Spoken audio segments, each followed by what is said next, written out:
enslavement, bringing down the economy to a primitive level. Technological development should not exacerbate global inequality, but rather decrease it.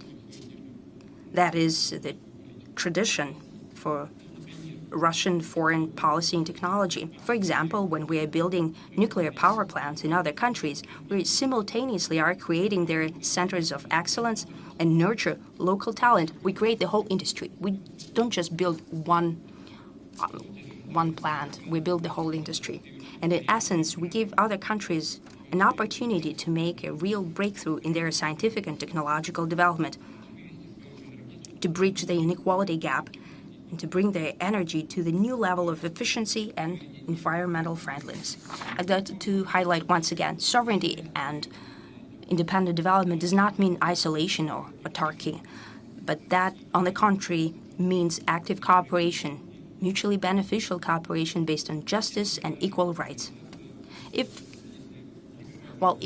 the liberal globalization brings about depersonalization and imposing the Western model on everyone around the world, then integration, on the contrary, is tapping into potential of each civilization in the interests of the whole for common good.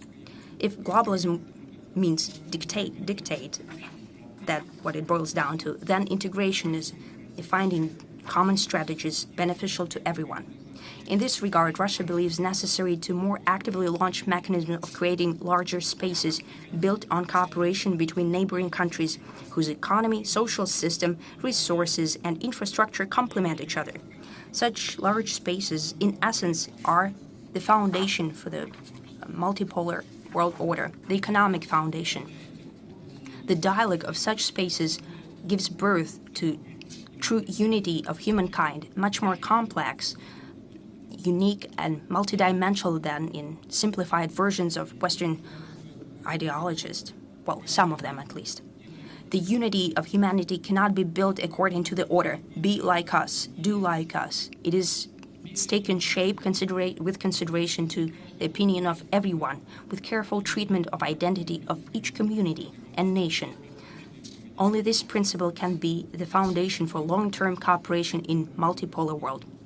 In this regard, maybe we should think about the structure of the United Nations, including its Security Council, how it should better reflect the multitude of global regions, because it is Asia, of Africa, Latin America of tomorrow will be defining much more than it is commonly thought today. And that is a positive thing. I'd like to remind you that the Western civilization is not the only one in our common Eurasian space. Moreover, the majority of the population is situated in the east of Eurasia, which was the cradle of the ancient civilizations of humanity. The value and significance of Eurasia is that this continent is a self-reliant complex which has tremendous resources of all kinds and wonderful opportunities. The harder we work on greater interconnectedness in Eurasia, on creating new paths and forms of cooperation, the more tangible result we'll achieve. Successful activity of Eurasian economic unity, rapid growth of clout and influence of Shanghai Cooperation Organization, large-scale initiatives in One Belt, One Road initiative, plans for multilateral cooperation on implementation of the transportation corridor north-south, and many other projects in that part of the world, I'm sure, bringing in the dawn of the new era, of the new stage in Eurasian development. Integration projects here do not compete, but rather complement each other.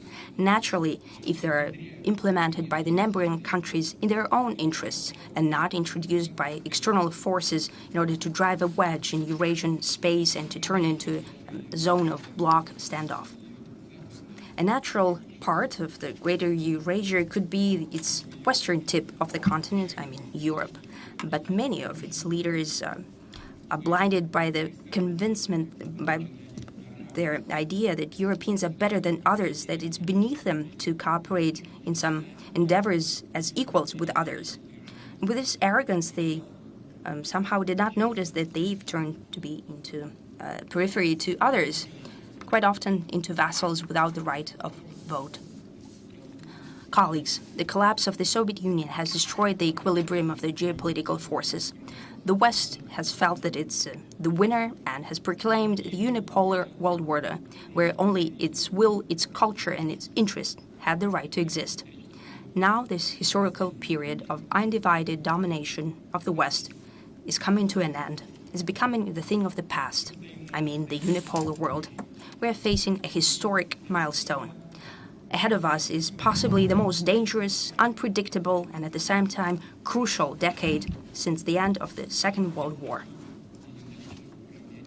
The West is incapable of unilaterally governing the humanity. However, it desperately tries to do that.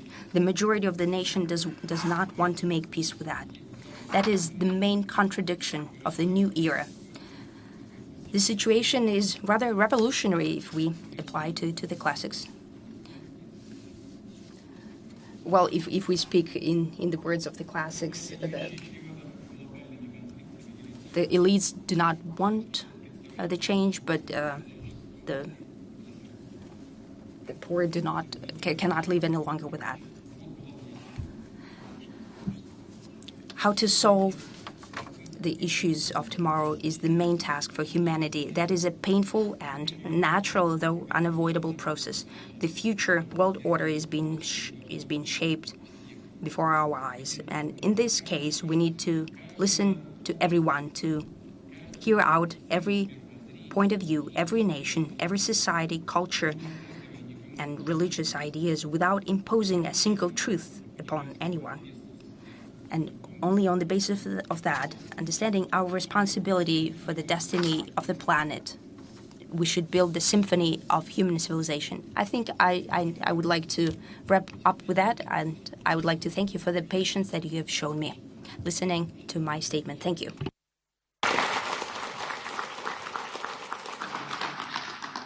Thank you, Mr. President, for this all-encompassing address. I can't help but, take up from where you left. You remember the revolutionary situation, the elites, the people. Whom do you associate yourself? Well, with the people, of course, because I am, below from the people. I said that on multiple occasions. My mother, my family, my parents, they were workers.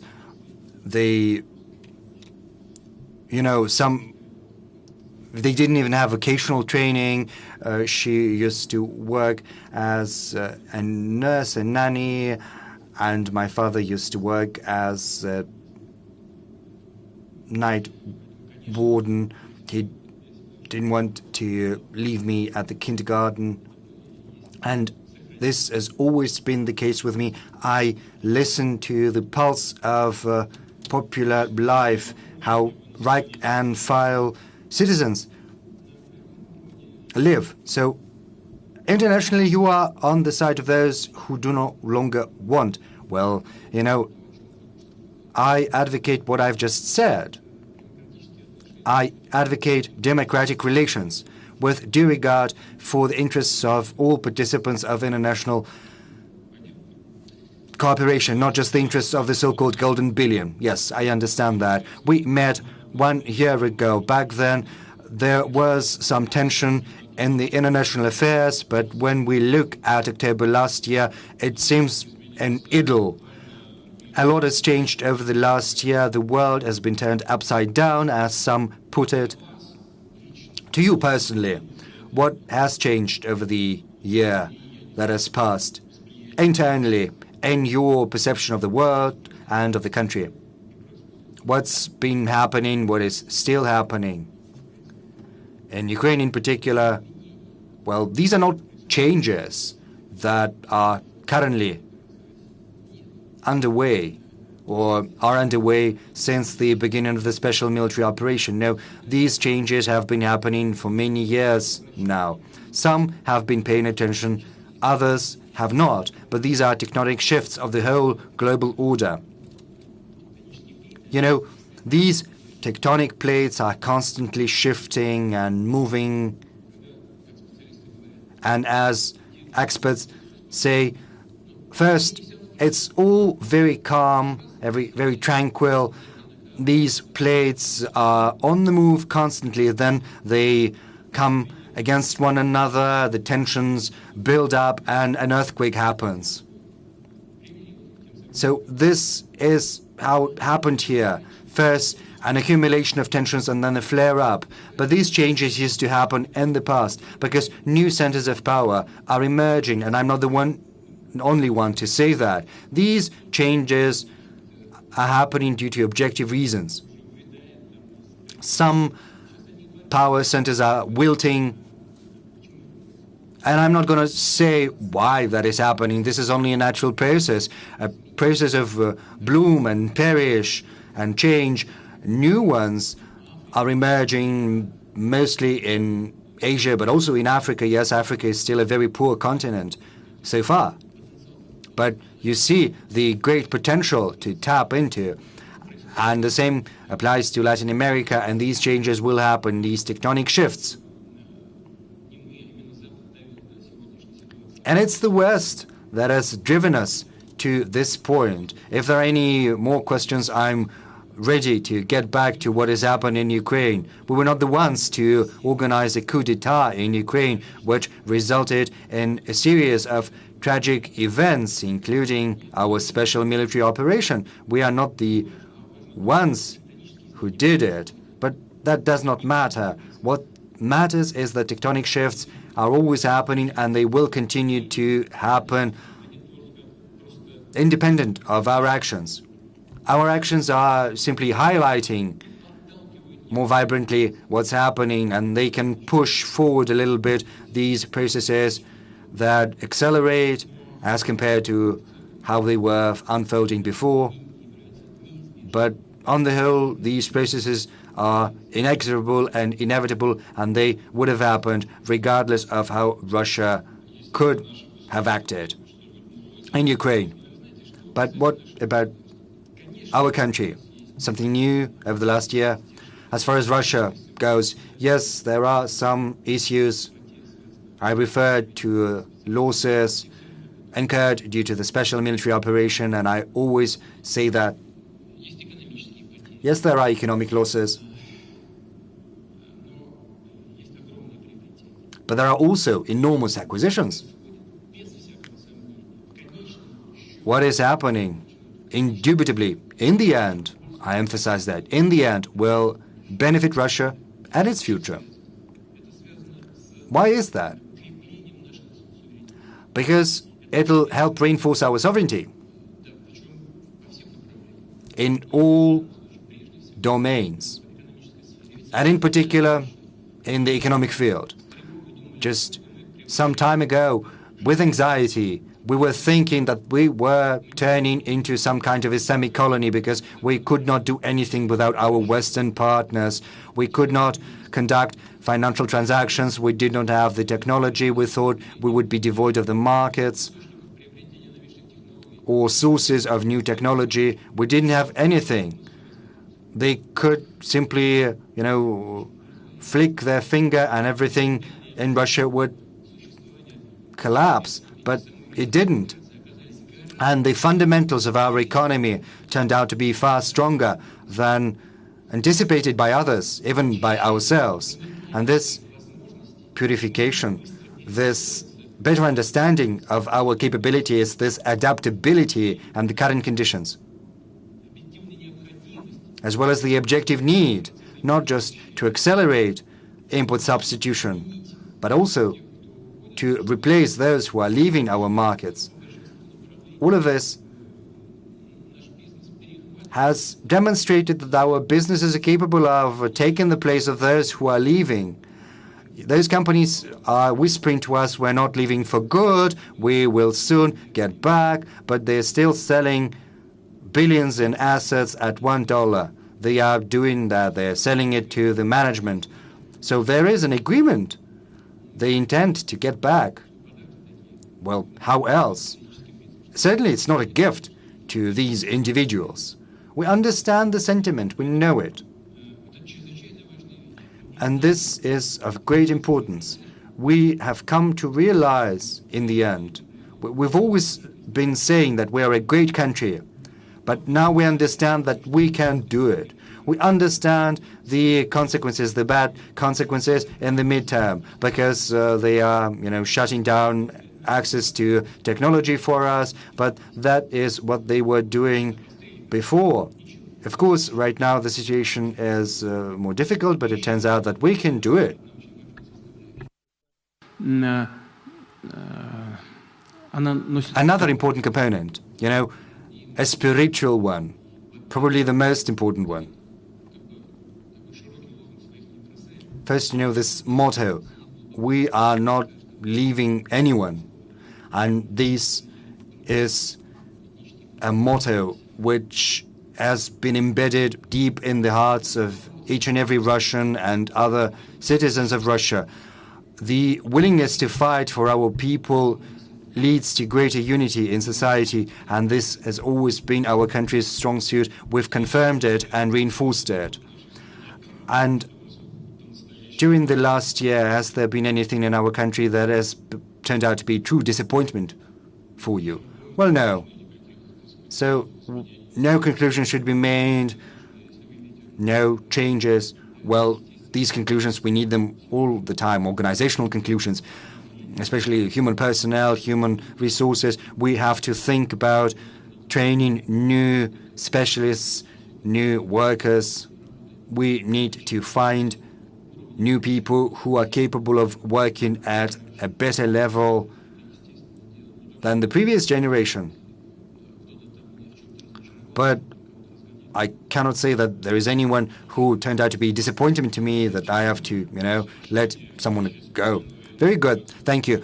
Mr. President, in February, you took the decision to launch a special military operation. It came as a surprise to all, especially to the majority of Russian citizens. On many occasions, you've given an explanation of the rationale as well as the causes, but still, this is a decision of such magnitude which cannot be taken without a special impetus, a special nudge. What did happen before this decision was taken?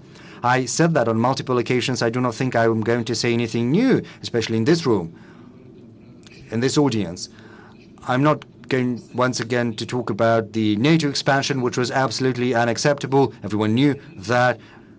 Simply ignoring outright our interests in the field of security. And in the end of last year, yet another attempt we made with our proposals. It was cast aside. They said, just, I'm not going to say the words. But it was ignored, our proposal. With the support of their Western patrons, Kiev authorities publicly refused to abide by the Minsk agreements. The leader said that they didn't like one point of the Minsk agreements. He said that publicly. Other high officials said that they were not going to stick to the Minsk agreements. The previous president said that he did sign the Minsk agreements, but he assumed that they would never be implemented. What else is there to say? If you need to embed something into the consciousness of millions with internet, with the media, this is one thing. And another thing is real politics, because there are some things that are happening and that are not being, seen by people. And finally, real things came to light, became public. And we had to decide what to do with Donbass, because people were living for 8 years under fire, and they're still living under fire. We had to make a decision nonetheless, recognize their independence. But simply recognizing their independence and leaving them to their own devices, that was unacceptable. That is why we took the next logical step to incorporate them into the Russian Federation, because they would not survive on their own. They expressed their will, we know their sentiment. And of course, the fire still continued to reign, and Kiev authorities were prepared to conduct new military operations because there had been previously 2 more military operations, and people were still living under the fire, and we had no other choice but to launch a military operation. Because, well, the other option was to simply wait for the Kiev authorities to begin a new military operation. That was the rationale behind our decision. Let's get back to 2014. Why did they need to execute this coup d'etat? Because Yanukovych all but renounced authority. He agreed to hold elections, and I do hope he's not going to take offense. He stood little chance of winning. So why did they need this violent, anti-constitutional coup d'etat? There is no response. Probably the response is to demonstrate who the master was, to tell everyone to do as they are bidden. There is no other explanation I can think of. Once the coup d'etat was executed, people refused to accept that, and this is what triggered the string of tragic events. The West could have implemented the Minsk agreements. Well, they're telling me that if I had been in the shoes of the then Kiev authorities, I would have signed these agreements as well. But they did sign them.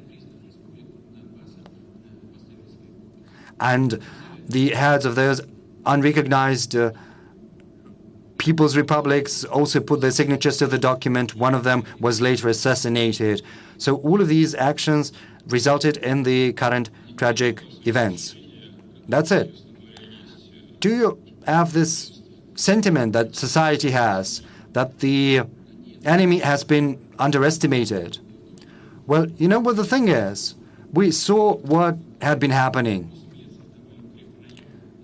8 years they had been building fortifications in the Donbass, very strong fortifications.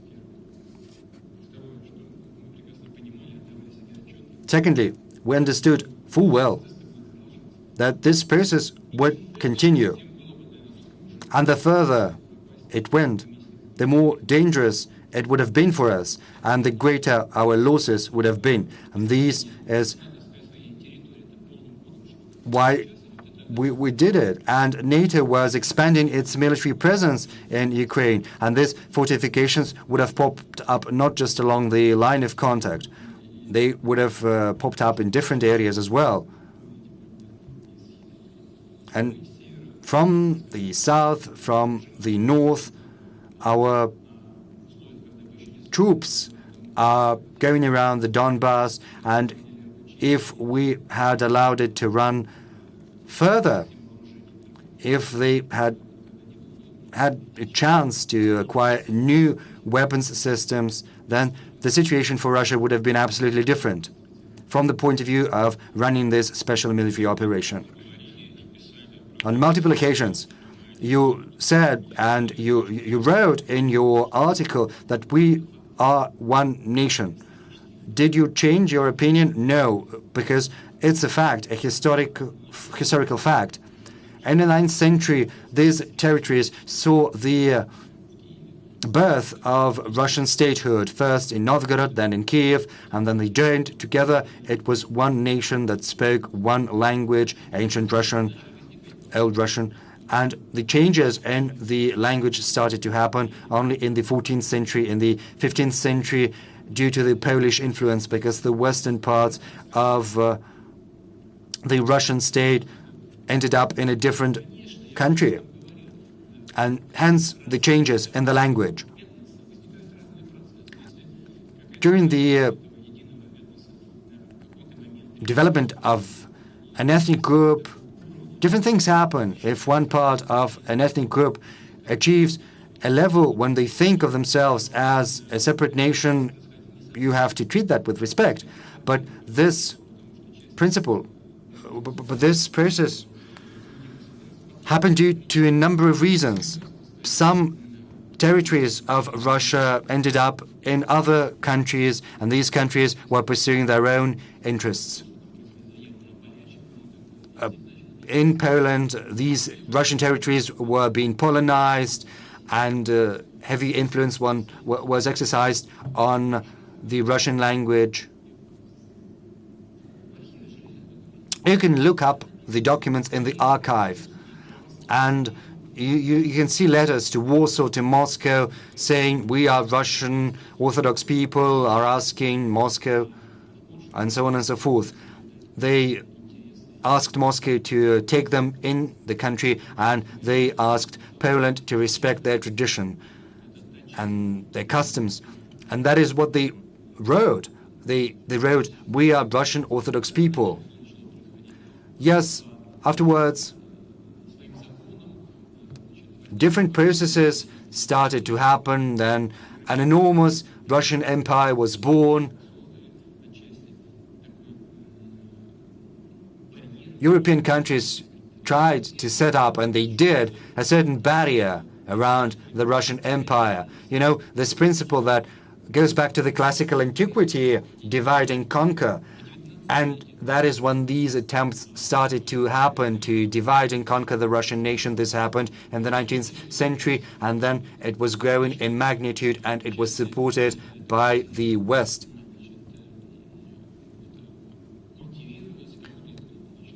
And some people liked that. They liked that their language was unique, their customs were unique. This is the result of this divide and conquer policy. There's nothing surprising in that. Yes, they did achieve their goals, certain goals, and then it led to collaboration with Hitler during the Second World War, when Ukrainian collaborationists were used in actions aimed at eliminating Russians, Poles, Belarusians. It is a historical fact, well known. The most violent, terrible affairs were given to Bandera followers. This is part of our history.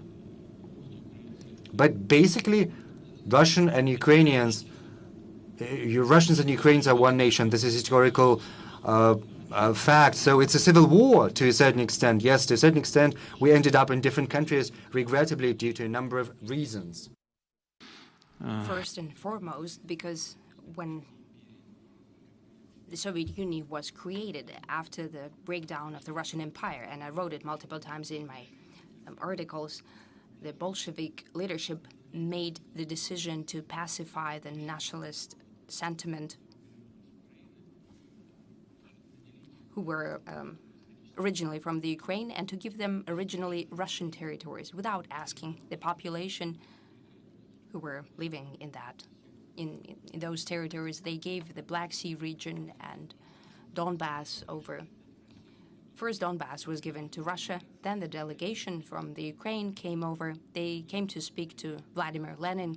He invited the representatives from Donbass and said that we need to redecide. So they redecided, and they gave Donbass to Ukraine. In that sense, the Ukraine was in sort of an artificial state that came together. After the Second World War, and it's a historic fact, Stalin gave over a number of Hungarian, Polish, and Romanian territories to Ukraine, taking away their territories from the countries. The Polish people who did not take part in the Hitler coalition took over some of the East German territories. That is how the modern Ukraine came to life. What I'm thinking right now, and it just came to my mind, the only true guarantor of the Ukrainian statehood, sovereignty, and territorial integrity could have been only Russia, which has indeed created the modern Ukraine. Well, if we talk about guarantees, I remember we spoke about that in the spring. Then it went off the radar. I think it's a rhetorical question, considering that there are hostilities and many things happen there. But both you and the Russian officials have said multiple times that the special military operation is going according to the plan. So, what is the plan? The society does not really comprehend the plan. You know, initially, I said it on the day of the beginning of the special military operation. The main thing is to help Donbass. I have already said that. If we acted differently, we could not place our armed forces around Donbass from two sides then, if we acted differently. The second thing, Luhansk People's Republic is fully liberated. There are military action taking place around Donetsk Republic. When our troops came from the south and the north, and it became apparent that the people who live there on these traditionally, historically Russian territories see their common future with Russia, we couldn't help but respond. Therefore, the events took place, and we all saw that. And that was the logical follow-up to the situation that was happening at that point in time. The plan and the goal has been one, to help people who live in Donbass. That is what we proceed from. And specifically, what the General Staff is planning. Well, I do know what they have in mind, but I don't think that's the case when I need to go into details. Thank you. Dear friends, I have satisfied my initial curiosity by monopolizing President, and now everyone can ask the question or questions. Let's begin with Ivan Safranchuk. Ivan Safranchuk, MGIMO University. You said that ahead of us we have a very important decade in development of the world and our country. But I have an impression there is a certain door into that decade. So I have the question about this door. If you could speak up into the microphone, I cannot really hear you. Lately, there is a great increase in nuclear rhetoric. Ukraine went from irresponsible statements to practical preparation for nuclear provocation. And representatives in the US and in the United Kingdom are making statements where we hear certain overtones of the possibility of admissibility of using the nuclear weapon. Biden speaks about nuclear Armageddon, and we hear comments from the US that, well, it's not that scary. At the same time, the US are speeding up the modernized tactical nuclear weapons in Europe. So what's happening is that there is nuclear saber rattling, but they do not recognize the lessons of the Cuban Missile Crisis. If you could explain, Mr. President, is indeed the world on the threshold of a possibility of the use of nuclear weapons? And what would Russia do in this case as a responsible nuclear world power? Well, look, when the nuclear weapons exist, there is always a danger of them being used. Second, the goal of today's fuss around the nuclear threats and the possible use of the nuclear weapons is rather primitive. I don't think I'll be very much mistaken when I say what the goal is. I've already mentioned the dictate of the Western countries and their attempt to apply pressure to all participants in the world arena, including the neutral or countries friendly to us, that all comes to a naught. They're looking for additional arguments to encourage and convince our friends or neutral states that they need to all together stand up to Russia.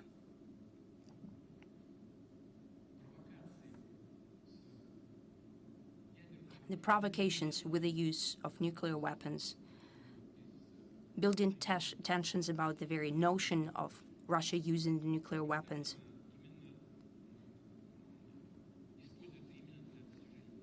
Are being put to use to this end to have an impact on our allies and our friends and neutral states, and to tell them, look at who you're supporting. Russia is so scary. You shouldn't support it anymore. Don't cooperate with it. Don't buy anything from them. Don't sell anything to them. That is a very primitive goal. What's happening in reality?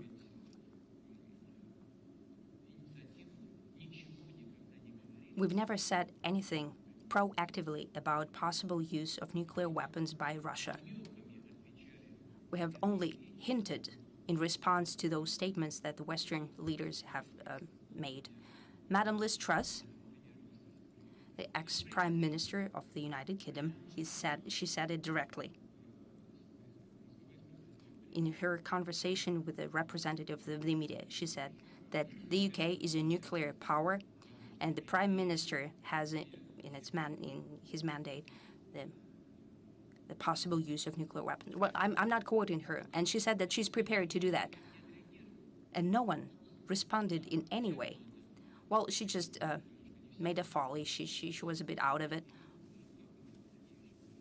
But can you say these things publicly? Well, even if she said it, someone should have corrected that. Washington, for example, could have said that they have nothing to do with that. They don't know anything about it.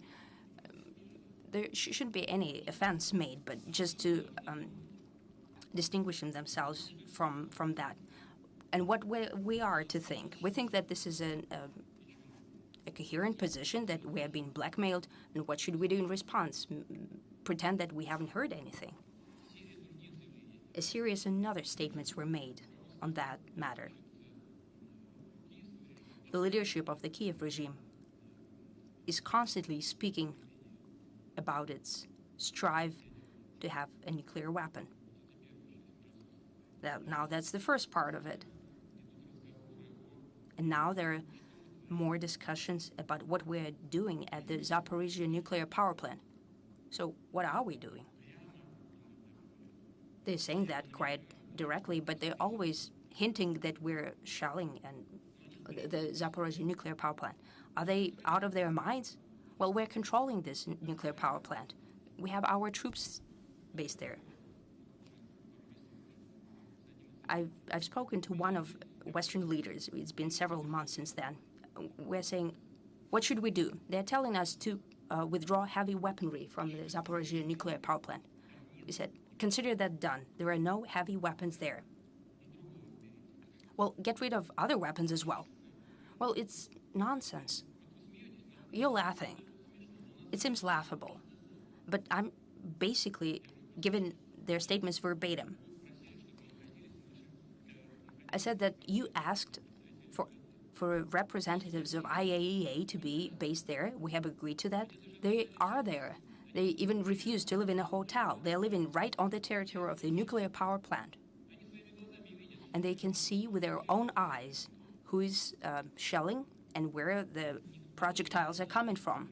But no one is saying that Ukrainian troops are shelling the nuclear power plant. No one. However, they're building tension and building hype, accusing Russia. That's nonsense. It seems it should be nonsense, but that's really happening. I've also said it publicly already. I think there are 3 or 4 high-voltage transmission lines that have been down by the Kiev regime around the Kursk nuclear power plant. Unfortunately, FSB didn't catch them, but I hope they will in the future. The sabotage was done. Well, they've done it. We informed all our Western partners, but silence is what we received in response. They did not respond in any way. So they're striving to have some kind of a nuclear incident to lay the blame at the Russian door and to start the new spiral of fighting against Russia, sanctions against Russia, and so on. I don't see any other point other than that. That is what's happening. Now, a new idea. We have published the intelligence data for a reason about an incident with a dirty bomb being prepared. We know where it is done, more or less. there is still some nuclear fuel that has been repurposed. The technologies that the Ukraine has allow them to do that. They've loaded up to Tochka U missile, or they could blow up and say that Russia did that Russia has conducted a nuclear strike. But it doesn't make sense for us to do it, neither politically nor military. Still, it's been done. And I gave the instructions to Minister Shoigu to call all of his colleagues and to inform them about that. We cannot disregard such things. And now they say that IAEA wants to come over and to check the nuclear installations in the Ukraine. We are for it. It needs to be done as soon as possible, and the inspection should be as wide as possible, because we know that right now the Ukrainian authorities are trying to get rid of all the traces of their preparations. We know that. And now, as for, in the end, about use and non-use, the only country in the world that has used nuclear weapons against a non-nuclear state is the United States. They did it twice against Japan. What was the goal? There was no military purpose in that. It brought zero benefit militarily. It made no sense to use the weapon against Hiroshima and Nagasaki, against civilians, basically.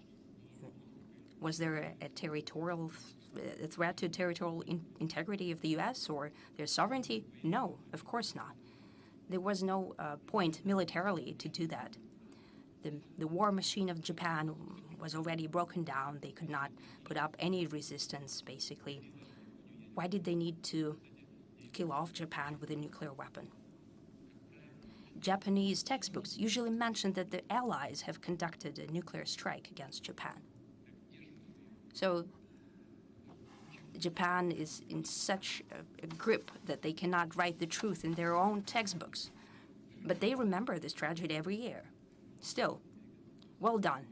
The Americans, well, we should follow suit. They're well done, you know. That's what's happening. So the U.S. is the only country in the world who has used nuclear weapons. And it was done by them because they believed it to be in their interests. As for Russia, we have our military doctrine. Let them read it. There are specific articles in the doctrine dedicated to the cases and how Russia believes it possible to use the weapons of mass destruction as nuclear weapons to protect its sovereignty, territorial integrity, and to ensure the safety of the Russian people. Tomorrow, we're celebrating 60 years since the height of the Cuban Missile Crisis, when they decided to pull back. Can you imagine yourself in the role of one of the leaders? Well, apparently Khrushchev. Not in any case, no. We'll not get to that. Well, I cannot imagine myself as Khrushchev. Not in any case. Well, as a leader who will have to solve this kind of issue, we're prepared to solve any kind of issue. We do not refuse to do that. December last year, we have proposed to the United States to continue our dialogue on strategic stability. No response since December last year. We've received silence. If they want to, we're prepared. But if they don't, it's okay. We're developing our own modern technologies and delivery systems, including hypersonic weapon systems. We're self-reliant. We don't need anything. It is clear that they will catch up with us on hypersonic and so on. It's apparent that it's a high-tech country. It's a matter of time. But they're yet to catch up with us, and we have everything. We're developing these technologies. If someone wants to build a dialogue with us on that, we're prepared. Rasuran Maharaj, please.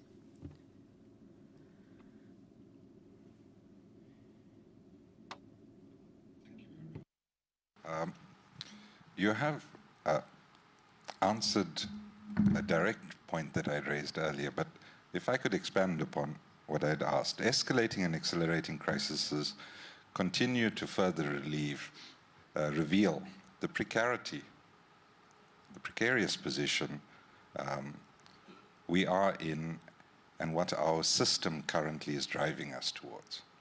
So unequal exchange continues, as you pointed out. Inequitous distribution, especially of human capacity, capability, and competence, render future prospects of reconciliation and reform inside an unfair yet hegemonic system extremely bleak. Sanctions, fear of reprisals, have rendered monetary sovereignty meaningless, especially with the weaponization of the payment system. In our contemporary conjuncture, what could then constitute a more democratic and workable alternative to the current international system of payments and settlements?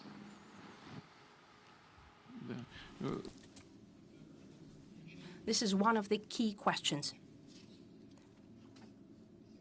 One of the key questions of today's development and the future, not only the financial system, but also of the global world order. I think you've hit the bullseye here. After the Second World War, the US has created a Bretton Woods system and has fortified it and enforced it in many dimensions. They've created international institutions under their control in the sphere of finance, international trade. Now, these systems are failing. And a major mistake by the US was to use dollar as a weapon in the fight for their political interest. That undermines the trust to dollar and other reserve currencies. It undermines the trust drastically, and I know what I'm talking about here. Now everyone is doubting whether they should have international reserves in dollars. It's not that easy to step out of dollar system because they have created a powerful system that keeps all the reserves in their grip. It's very hard to de-dollarize, but everyone is thinking about the future. I've already said it, but it bears repeating. How we see the future of the international financial system.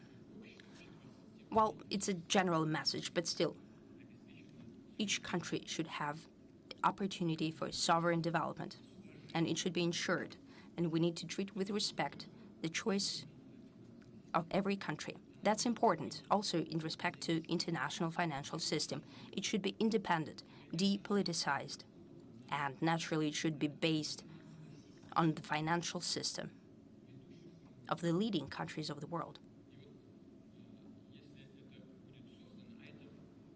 If it will be created, and it's a very complex process, still it is possible, then the international institutions will work more efficiently as well. They have to be either reformed or built anew. And these institutions will provide assistance to those countries that are in need of such help. And first and foremost, this new financial system should be built and created in such a way that it transfers knowledge and technology. And if we do that, if we bring all these components together, then the very economic model and the financial system will meet the interests of the majority, not just the interests of the so-called golden billion, which we have been speaking about. And as a precursor to this system, we could cite the need for expanding transactions and settlements denominated in national currencies. Given the fact that the US financial authorities are using dollar as a weapon, hampering transactions, not just in our case and our partners, but also in the case of other countries, well, given that, this desire for independence will push forth transactions denominated in national currencies. I think in India, 53% of our transactions are done in national currencies, and 27% with some other countries, and we are also creating the same system for other countries. In China, we are carrying out transactions in rubles and renminbi, and the same goes for other counterparts. As far as our own financial system is concerned, I think the main avenue is to create a system that is depoliticized, that is based upon national monetary systems. And this should be built to create a supranational currency system that is going to secure transactions. This is possible. This is practicable. And now we are first making steps in transactions in national currencies, and then we'll propel that to the regional level. I think this process will continue. Thank you. Colleagues, please introduce yourselves when you ask a question. Alec Iskandaran, please.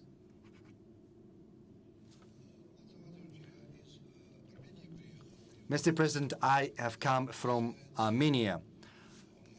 My question is about my country and my region. Recently, we have been hearing an increasingly vibrant discussion about a treaty prepared between Armenia and Azerbaijan. And these discussions highlight that there are two competing projects: the Russian project with Russia as an intermediary, and the West project with the West. The situation is a risky one. And across the region, the situation is volatile, teeming with risks.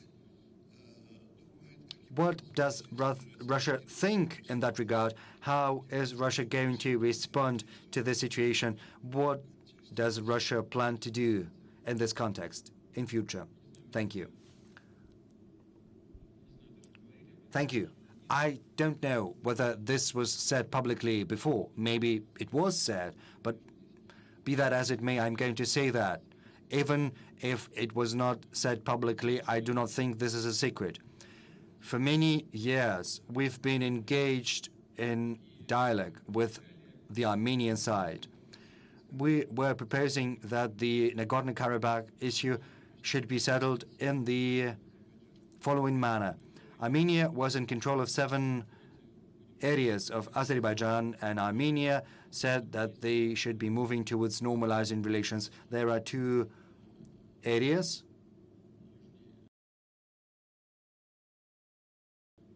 next to the corridor. These are big areas.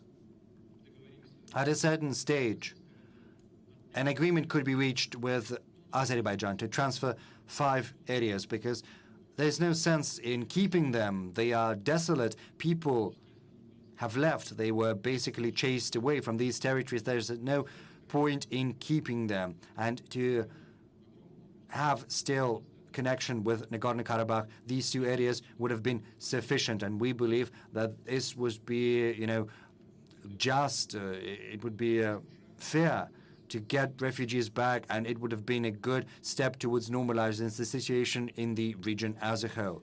But the Armenian leadership chose their own path. As you know, this is what led to the current state of affairs. Now a question begs itself of how to resolve this issue and how to achieve a peace settlement. We believe, and this is our position, that there is a need for a peace treaty, and we support peaceful resolution, as well as the delimitation of the border and the settlement of all the other border issues. The question is which path to choose, but it is up to Armenia and to the Armenian people and leadership to decide. Whatever option they choose, should it lead to peace, we will support it. But we are not going to impose anything. Nor can we dictate our will to Armenia. We're not going to. If the Armenian people and the current Armenian leadership believe that a certain option is preferable, as far as I understand, it can be the Washington draft, which recognizes Azerbaijan's sovereignty of Nagorno-Karabakh. If Armenia deems that acceptable, well, let it be. We will support any choice the Armenian people makes. If Armenia, the Armenian leadership and the Armenian people believe that Nagorno-Karabakh has certain characteristics, unique ones, that have to be respected, and that this should make its way to the peace treaty, then this option is also on the table. But they need to secure agreement from Azerbaijan. These conditions, these terms have to be acceptable to the other side as well. This is a complex matter, but Armenia is our strategic partner and an ally of ours, and to a large extent we, of course, have respect for the interests of Azerbaijan, but we will support Armenia's choice. 2 years ago, at this very platform, you spoke very highly about President Erdogan. You said he was not wagging his tail and he was a true man. A lot has happened over the last 2 years. What about this assessment of yours? Is it still in effect? Yes, he is a strong, tough leader. He is guided by the interests of Turkey and the Turkish people and the Turkish economy. And to a large extent, this is what explains his position on energy-related issues, on the construction of Turk Stream. We proposed setting up a gas hub in Turkey for consumers in Europe. Turkey has given its assent, of course, also based on their own interests. There are interests in tourism, in construction, in agriculture. We have very many coinciding mutual interests that go in the same direction. And never does President Erdogan give anyone a chance to take advantage of him. But of course, engaging in dialogue with Russia, he also advocates Turkey's interests. Turkey as a whole and President Erdogan are tough negotiators. Many decisions take a lot to come to. They require long discussions, tough negotiations, but we still achieve what we set out to do. And in that sense, President Erdogan is a consistent and reliable partner. This is probably the most important characteristic. He is a reliable partner. Is he not trying to take advantage of you? Well, as I said, he is a tough negotiator. He always takes care of his interests. Well, not his own personal interests, the interests of his country. This doesn't mean he's trying to take advantage of us. He pursues the interests which he and his government and his advisors believe to be important.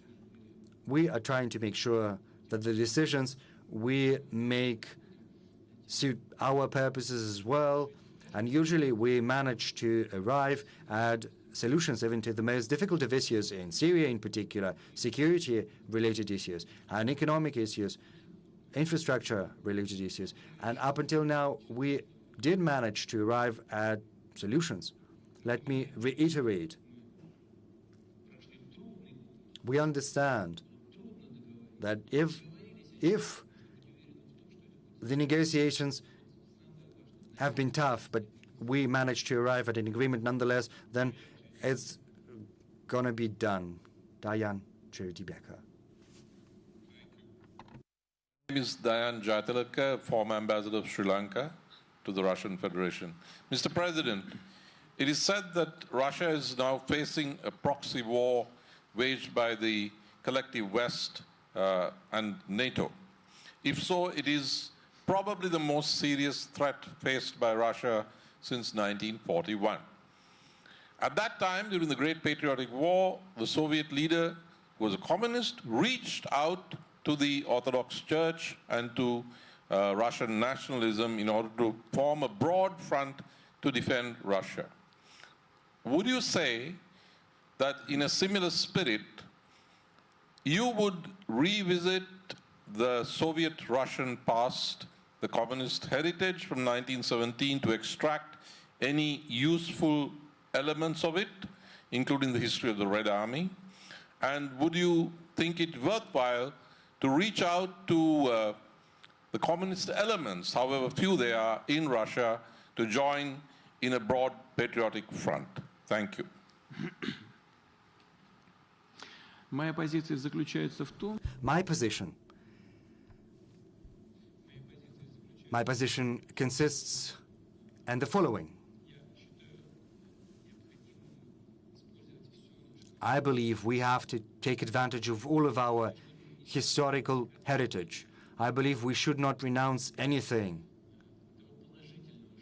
We should not turn away from the positive elements we used to have in the history of the Russian Empire. There was a lot of positive in the USSR. There were advantages, disadvantages, problems and issues that were overcome in different fashion. They had different consequences. As far as our relationship with the left part of the political spectrum is concerned, as well as other political movements, I can tell you that the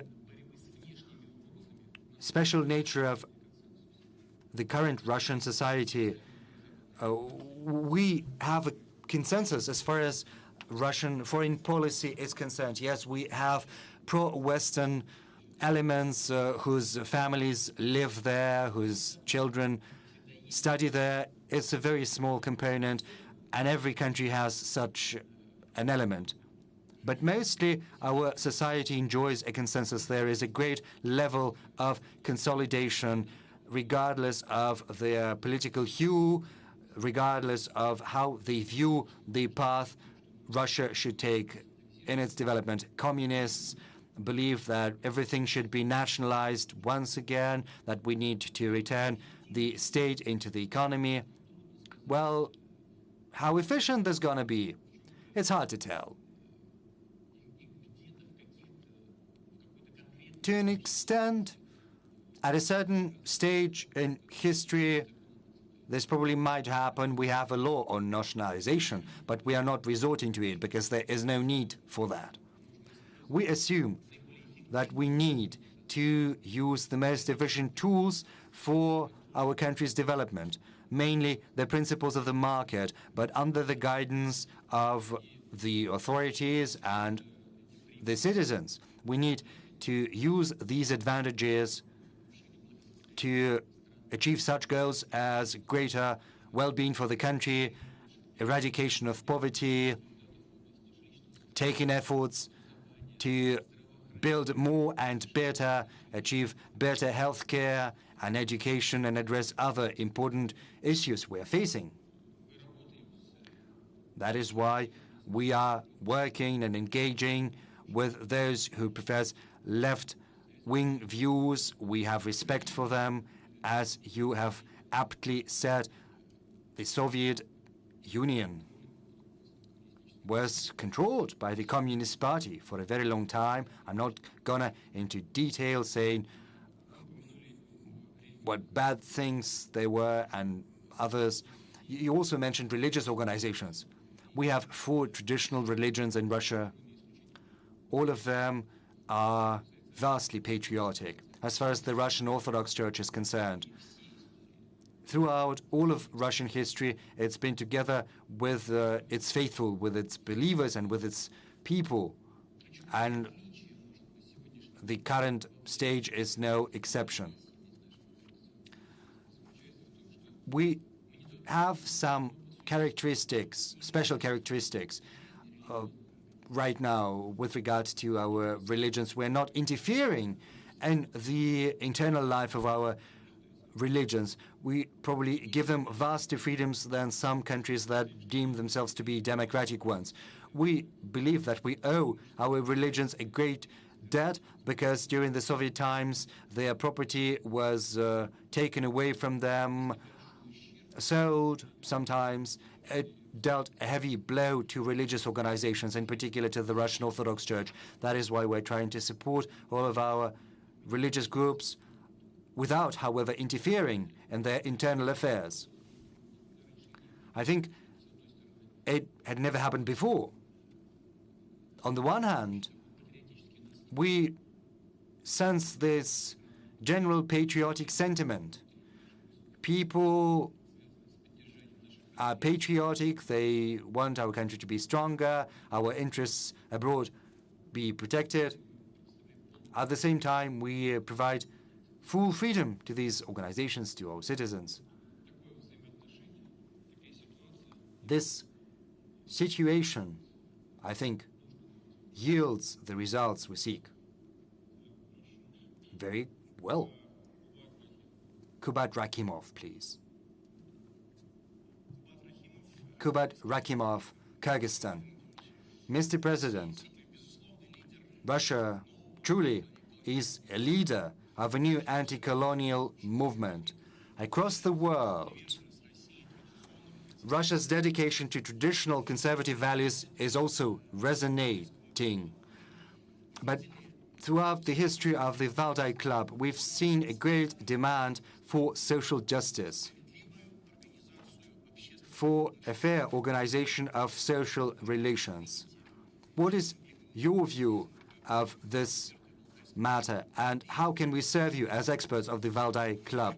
This is my first question. My second question is as follows. What do you think about the prospect of transferring the capital of Russia eastwards to the center of Russia, to the center of Eurasia, to be closer to the Shanghai Cooperation Organization? Thank you.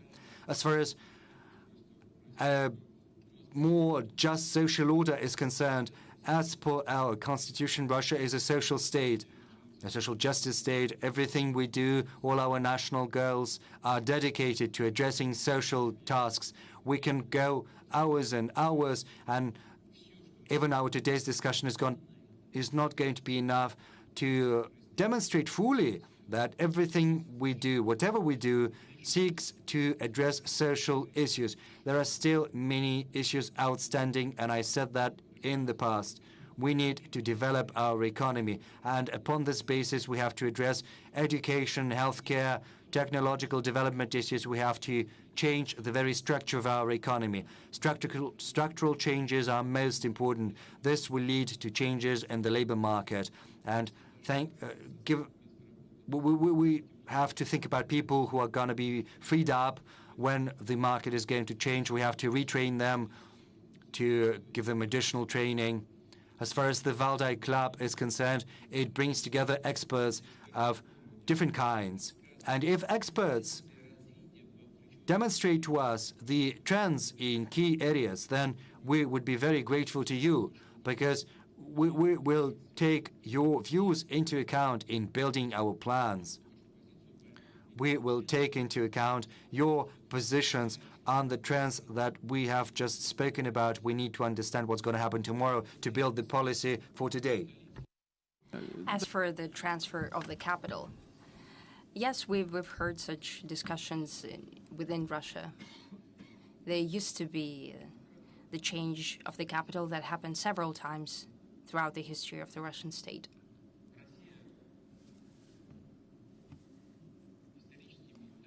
Historically and mentally, Russia has always been associated with Moscow.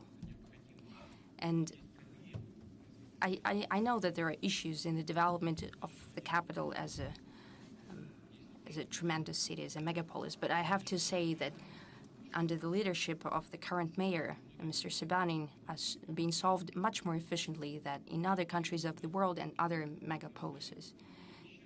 Yes, there are some issues that have to do with transportation and social infrastructure development.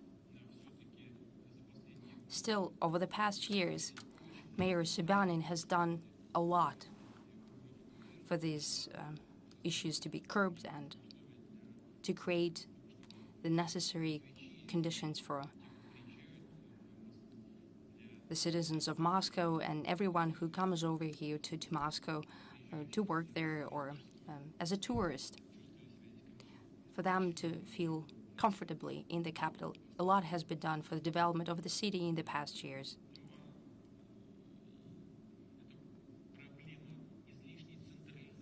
The issue of over-centralization of all federal institutions in Moscow is indeed there. Just like in some other countries, for example, I'm an advocate of the solution, just like in other countries. What they've done is they've decentralized and they have transferred mandate and competences of the capital to other regions of the country. For example, we're creating a judicial center in St. Petersburg. The Constitutional Court has been transferred to St. Petersburg. We have specific plans for the Supreme Court. Well, it needs to be done without haste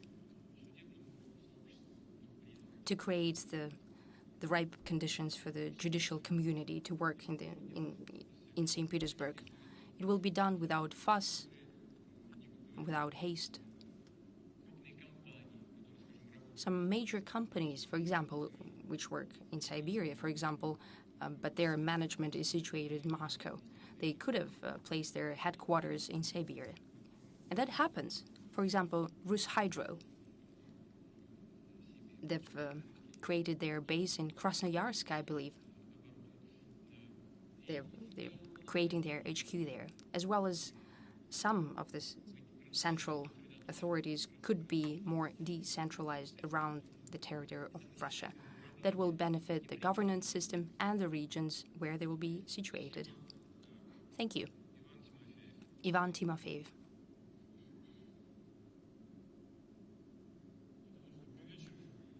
Good evening, Mr. President. Ivan Timofeyev, Valdai Club. My question is the following. Russia has experienced a tremendous amount of sanctions against it. You've mentioned the freezing of our assets of 300 billion. We can add dozens of billions of the property of our citizens and our organizations. They're planning to confiscate these assets, and they're developing the necessary mechanism. Also, financial limitations, bans on supplying technologies and goods to Russia, Russian oil supply banned, and manipulation of everything. You know, we know it full well. You've mentioned it in your statement. Our economy was not expected to survive that, but it did. To a large extent, it was done because the economy remains a market-based economy. It adjusts. Business is looking for new target markets. Where possible, it tries to substitute imports. The government is taking a number of steps to support entrepreneurs. However, considering the extreme external conditions and sanctions, maybe the time has come to further deregulate the economy. You mentioned decentralization, for example, to cut down on the number of inspections and to decrease the regulatory burden. Well, this is our choice to cut down on the number of inspections, well, to get rid of over-regulation coming from the state. You know that the routine inspections have been scraped, not only for SMEs, but for major businesses as well, and will, if it hasn't been said before, will continue the same conditions for 2023 as well. As for regulations, this regulatory guillotine that we've spoken about, I think it led to more than 1,000 legislative acts have been repealed and substituted with less than 500 new ones. I hope they've been updated. I think it's 400 and something.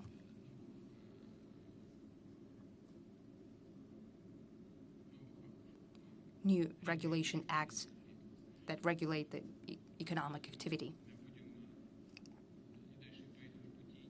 We'll continue down this path.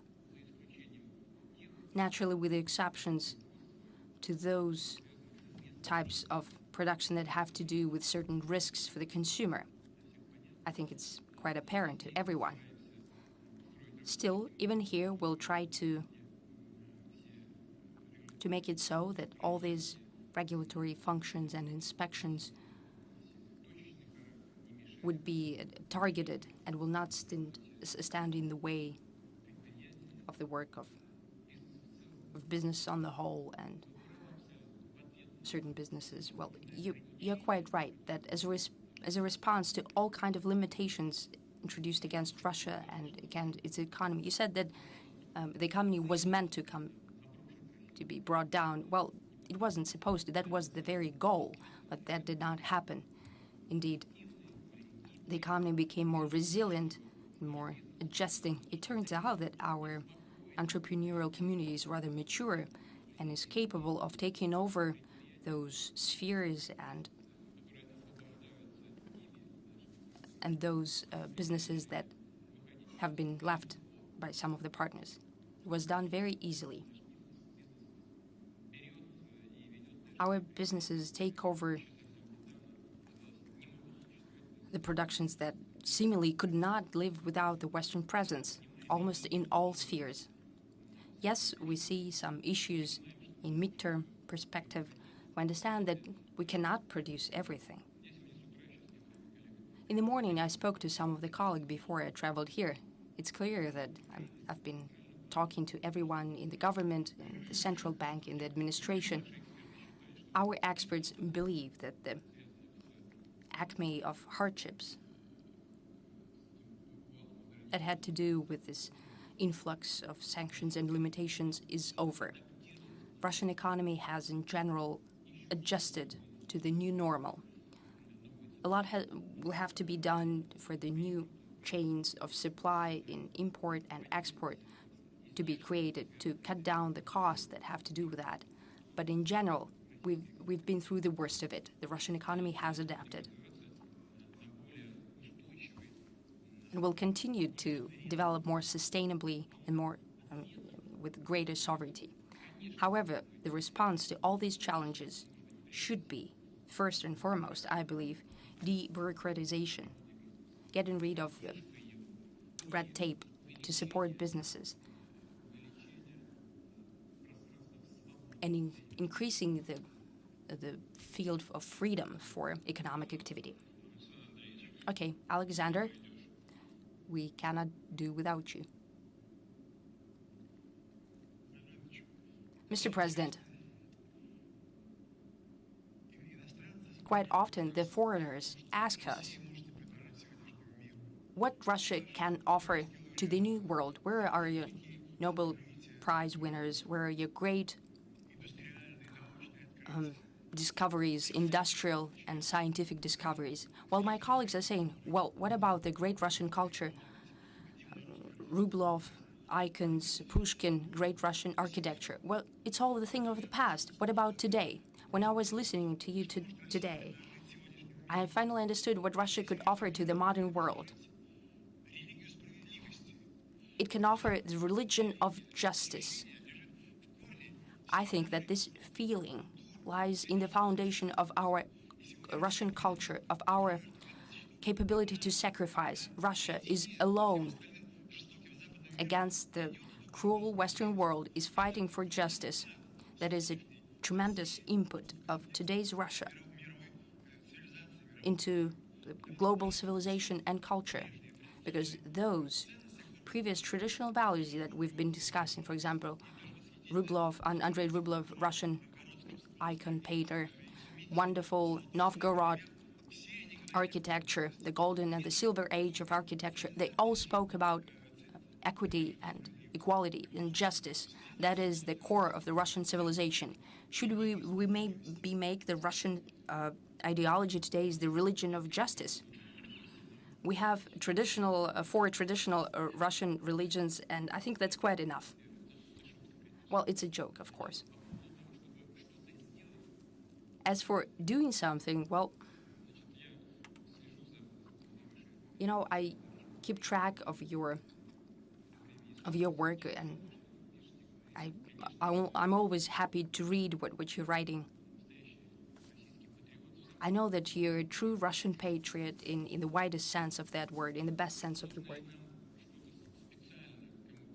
Do we need to present to someone these ideas specifically? Well, I don't know if it's necessary. You've just said that we're sacrificing something in the interests of other nations.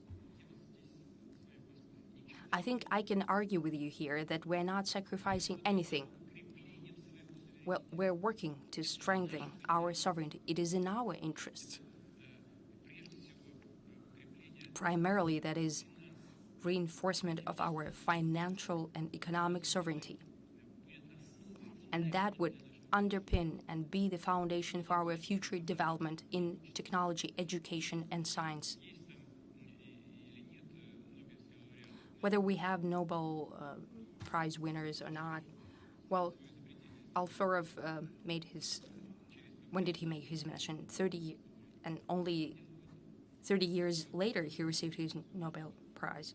Well, the ex-president of the U.S. received a Nobel Peace Prize. Well, does it mean that it was an achievement? With all due respect to the Nobel Committee and to those who have received, have been awarded this Nobel Prize, well, that's not the only metric.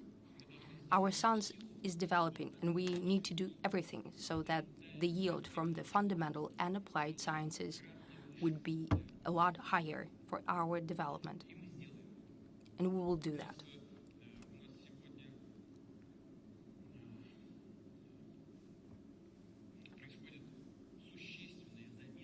What's happening today is we have great rejuvenation of scientific talent.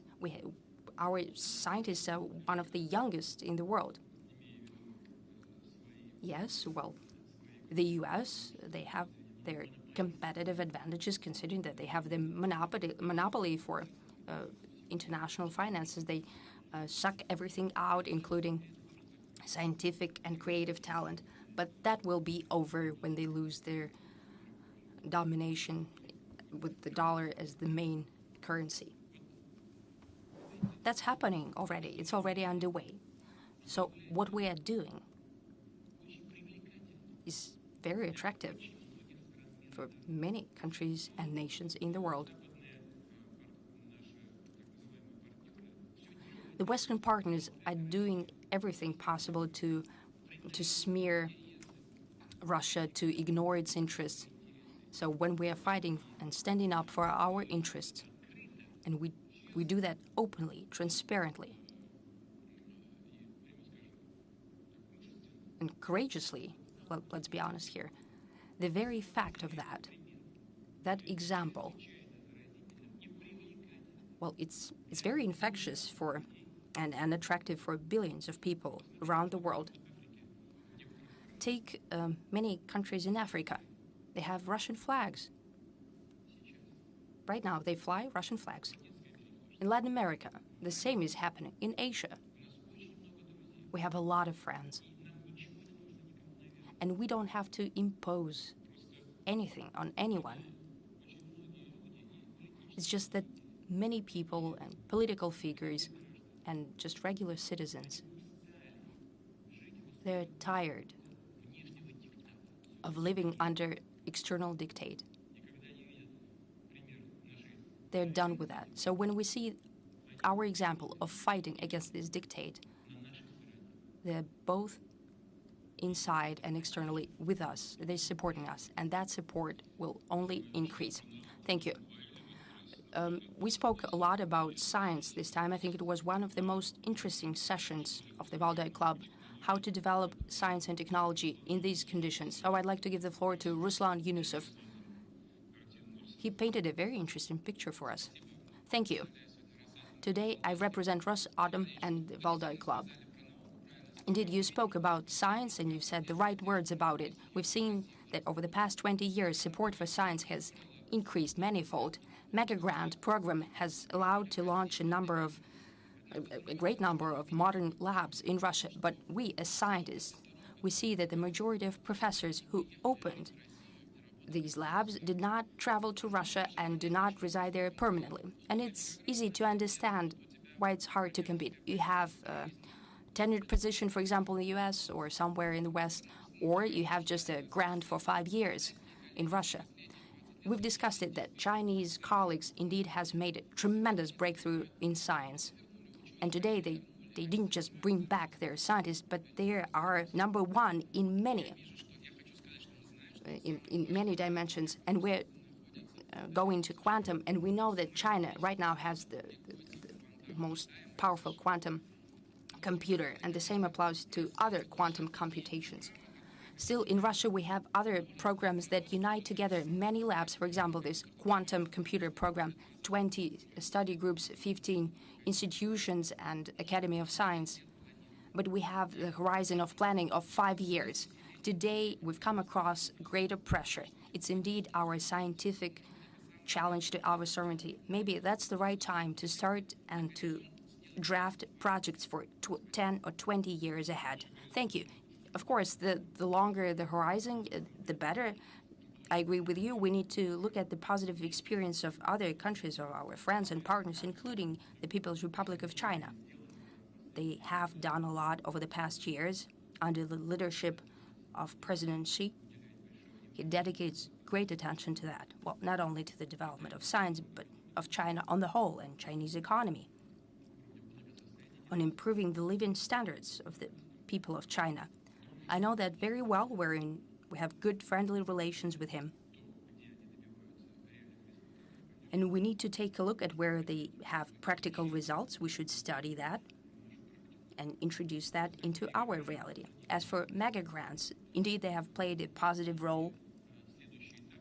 And the next stage that we're implementing right now is not just research or creating specific labs, but we're talking about creating scientific communities of young scientists. That is the future of this mega grant program. I agree with those who have initiated the process. We're working that, right, Andrei? We'll continue to do that. You said that no one traveled, and well, some did, if they formally are abroad, but still they spend most of their time in Russia. These are our former compatriots, well, compatriots in general. They often travel to work in Russia. You know, the world of science, as well as the world of art, does not tolerate artificial limitations and borders. People should feel free. We're not going to lock anyone down here, but we'll welcome everyone who would like to go to Russia. In generally, we succeed. Well, maybe indeed we should increase the horizon for our planning. We have a 5-year-long mega grant, right? Maybe we should extend them. I think that these matters have to do with budget financing, but I think it can be done. Today we could expand the horizon. So what you've said about that the person is working somewhere, has some kind of a professor tenured, and it's for life, and well, that doesn't apply everywhere. Well, you're the scientist. You know that sometimes there are contracts signed for several years, and after that, well, bye-bye. Well, it's not for life. Well, at least not everywhere.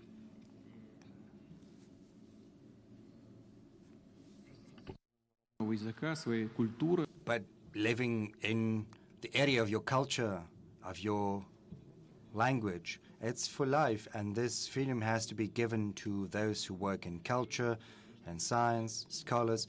We have to set in place conditions that are going to be more attractive than the ones offered abroad. It's not going to be easy, but this is the path we are following, and we will share results, and we would probably extend the horizon of planning. One way, please. A professor from Chongyang Institute, Lemay University of China. Actually, this time I visited Russia more than 20 cities, and I wrote a lot of articles to tell Chinese people a real Russia, because in China there are a lot of people, they care about Russia, and especially care about you, your safety, and so my question is that, because I know you maybe will have a lot of pressure and burden, and do you feel scared or nervous or anxiety, especially under the threat from the West? And so did you create a new Russia, or Russia destiny create you? So, so I think that the second question is that what do you want to say to Chinese people, and what's your comments on the past 10 years Russia and China relationship, and what's your predictions and expectations on the future of Russia and China relationship? Thank you so much. You know, when I work, I never think about any historic achievements. I think what I need to do and what I cannot do without. This is the most important thing. And in that sense, the circumstances, the country you end up in, they make a contribution to forming the personality of a human being. And I myself am no exception to that. Well, as far as fear goes, many would probably love to hear me say that I'm scared. But if I were scared, I would never have done anything. And I cannot be guided by such motives. Given the position I hold, I need to be guided only by the interests of the Russian citizens, the Russian state. And this is what I'm doing, and something I'm going to continue to do. I'm going to do what I think to be right for the benefit of my country and my people.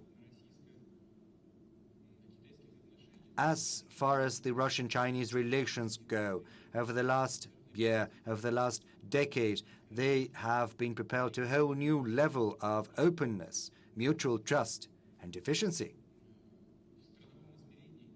Country-wise, China is our biggest trade partner. We are working together in almost all, if not all, areas. In the military field in particular, we hold joint exercises all the time. In military and technical field, we have relations based on trust. Probably this is unparalleled as far as the history of our countries goes. We work in culture and in the humanitarian field. And of course, in the economy, the biggest trade Russia has is with China, and it's growing at an enormous pace. And this pace we achieved even before all kinds of limitations. And before we had to redistribute our trade flows towards Asian countries, in China in particular. My friend,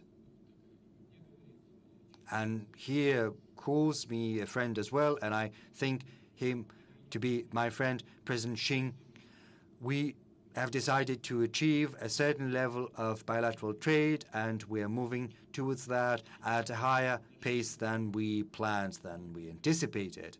As far as our relation and attitude towards China goes, we think of the Chinese nation, of the Chinese people, as a friend, an ally. We have great respect for your traditions, for your history. And I'm confident that based upon this solid foundation, we are going to forge ahead with confidence. As far as fears go, Professor Wan has said, this year, since spring, the nuclear topic popped up, and you spoke about that. And many people got nervous because they remembered what you used to say at the Valdai Forum 4 years prior, that we would get to the paradise, all of us. But we're in no haste to get there, right? You were giving it some thought, and it makes me nervous. Well, I did it on purpose, to make you anxious.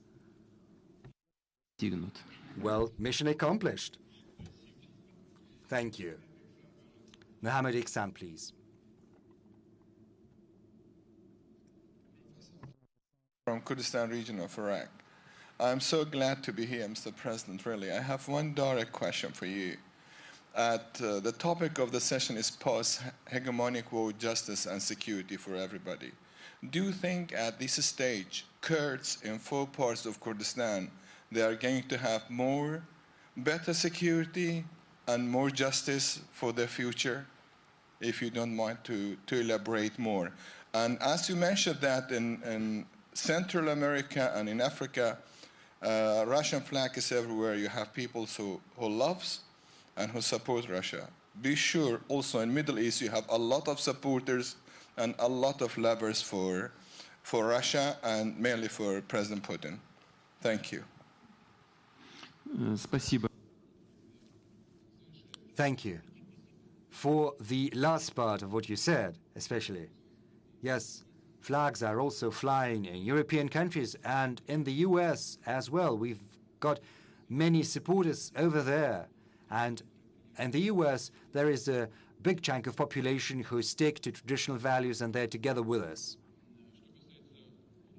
As far as Kurds go, I said that on multiple occasions, not just about Kurds, the Kurdish people, but also all peoples. We need to strike a balance of interests.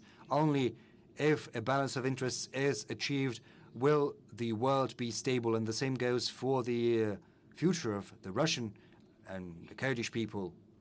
Thank you. Let's move on. I think Mrs. Starish is over there. Thank you. Good evening. Konstantin Starish, the Republic of Moldova. I represent the parliamentary opposition, of course, opposition, because our leadership, to our bane and the bane of our nation, so far seems to prefer other destinations for its foreign voyages, and as a result, Chisinau is almost in complete blackout. There's no light. So I have a question, but also have an a charge I have to perform. I've got two children, 8 and 10 years. They live in Chisinau and study at the Pushkin Lyceum, and they wanted to ask me to give you their best. So greetings from Alexandra and from Gavrila, who live in Chisinau. And now on to the question. You spoke about the inevitability of the emergence of new models for engagement between different countries and regions. And that context, maybe it would be worthwhile getting back to the idea you voiced back in 2001 about one single humanitarian social space that would extend from Vladivostok to Lisbon. For us Moldovans of different ethnic origins, it would be very good indeed, because it's very hard for us to choose between Europe and Russia, and for us, between the good and another good. It would be very promising for us. It would be the light at the end of the tunnel. But is it possible in a world we're about to build, a world after conflicts, a world where there is going to be no hegemon, no global policeman, no dominating power? Is such a space possible? Humanitarian space, economic space, security space, to ensure the safety of all those who live in this vast expanse from Vladivostok to Lisbon? Yes, that is possible, because hope persists until the very end. And you know, it was not our idea. It was first an idea of a common space to the Ural, and I transformed this idea of our French counterparts, because, you know, the very same culture exists beyond the Ural Mountains. Right now, the world is seeing these tragic events, very difficult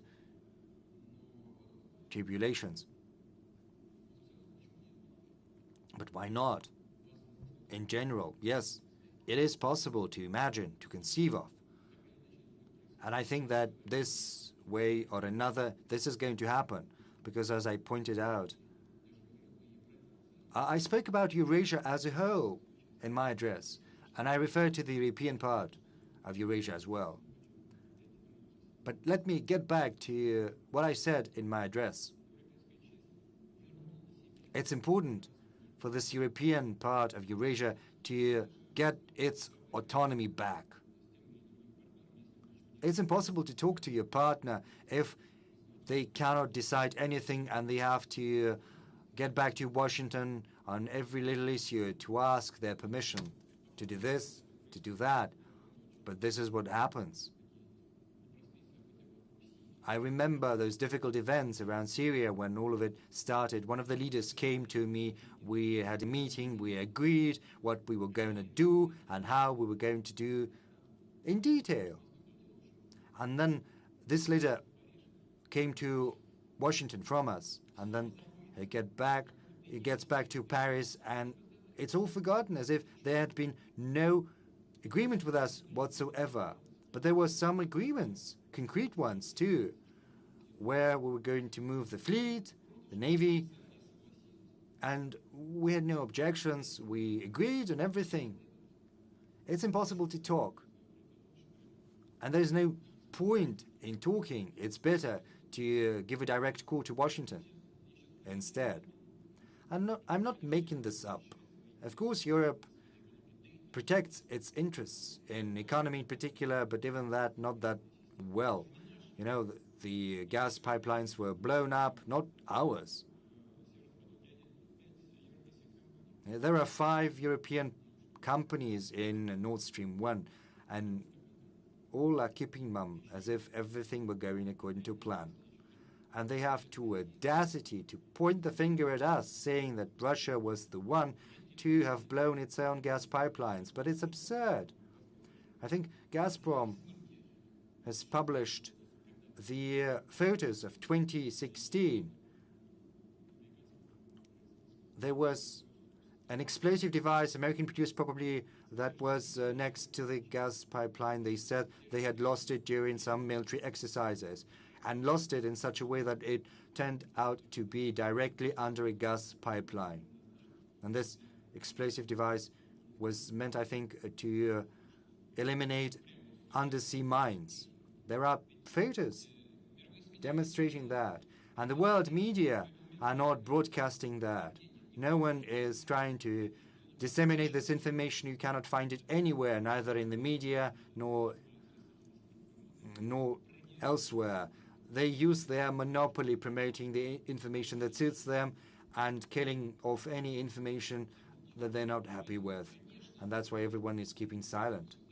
Yes, we need to build this single space in all aspects, from Lisbon to Vladivostok, but you can only do that working together with those who have a voice of their own. I'm not trying to provoke anyone. I'm not going to give any insult to anyone, but this is the real life of today. But historically, I think this is possible. I said that, but let me reiterate it. Helmut Kohl once told me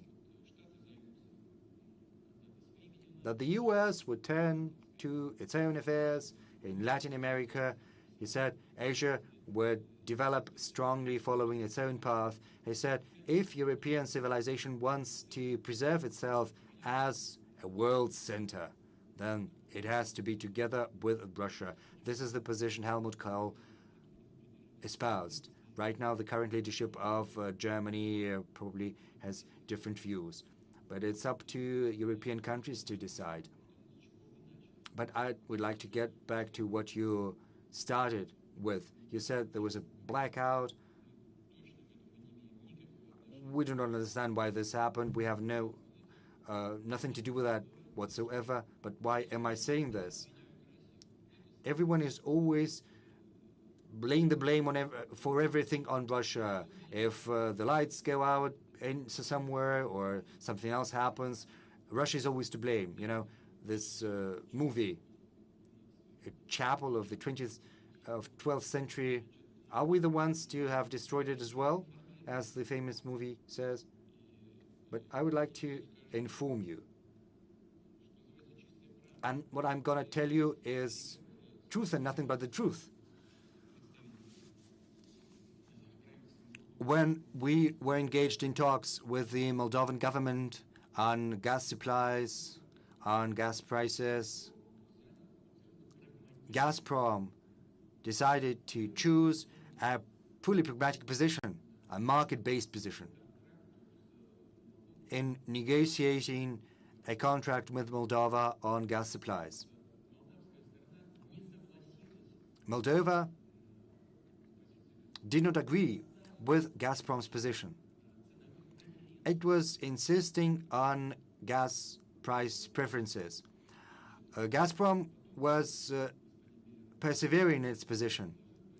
Then Mr. Miller came to me, he explained his position to me. He said that his position was the right one. I asked him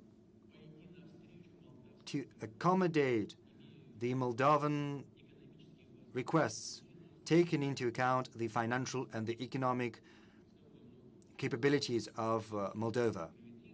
I said, yes, maybe this price might be fair from the market point of view, but it's impossible to sustain.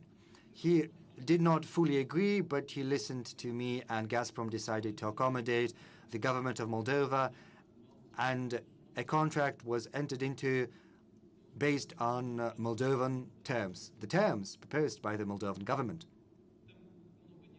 There are many details. I do not want to bore you with those because it's not that interesting.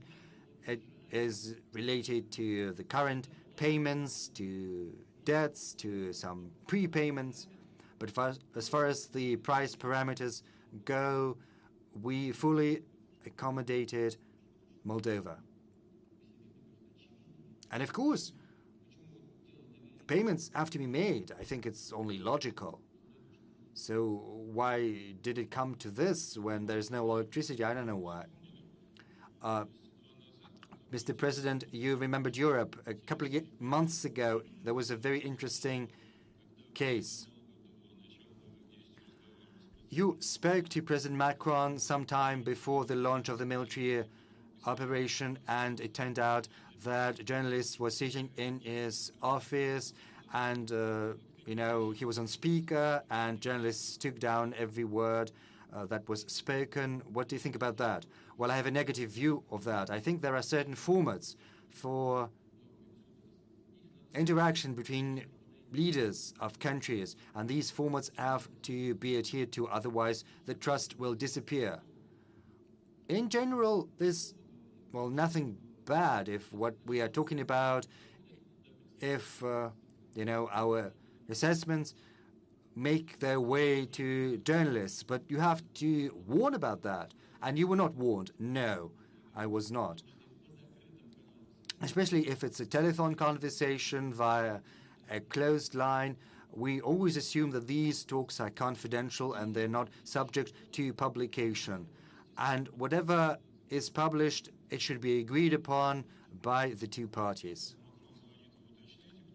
And when President Macron calls you, do ask him if there is anyone in the room with him. Well, I assume that someone is listening on. I see. And the first row, our guest from Indonesia.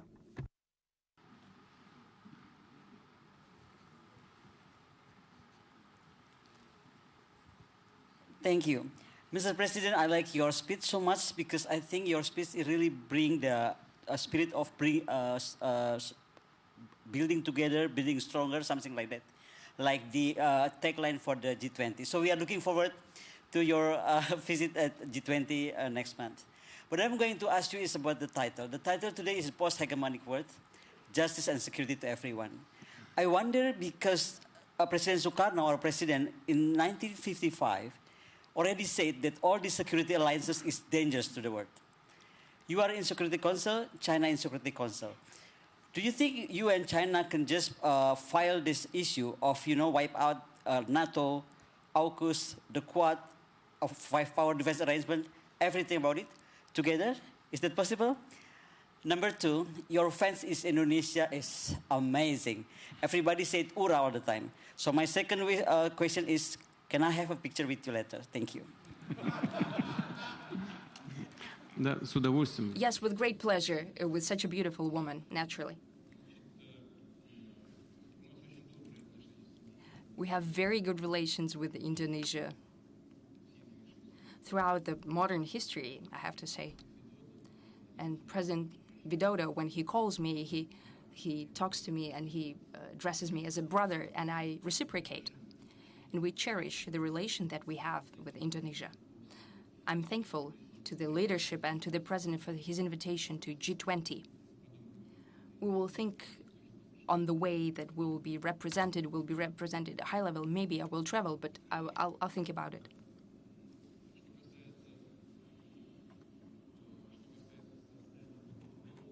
As for the creation of new blocs in Asia, I think that's an attempt to transfer to Asia the system of bloc thinking that has failed in the Atlantic region, and it is a nefarious idea.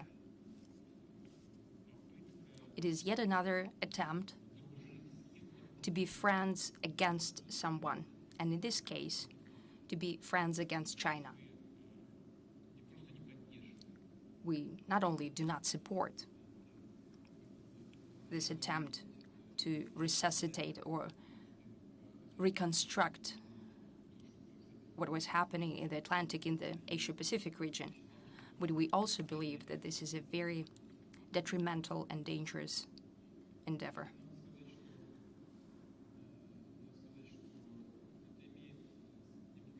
I have to say that it has grave ramifications for participants or for allies of the United States themselves.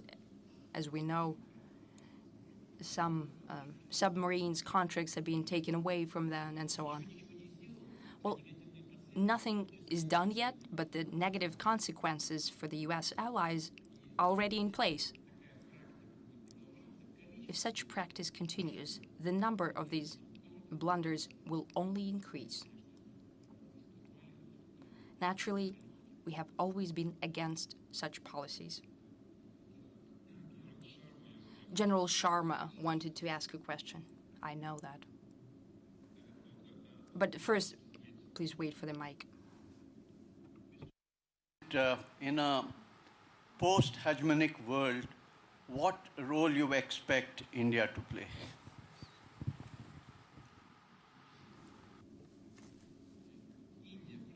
India has made a tremendous progress in its development. From being a British colony to its modern state.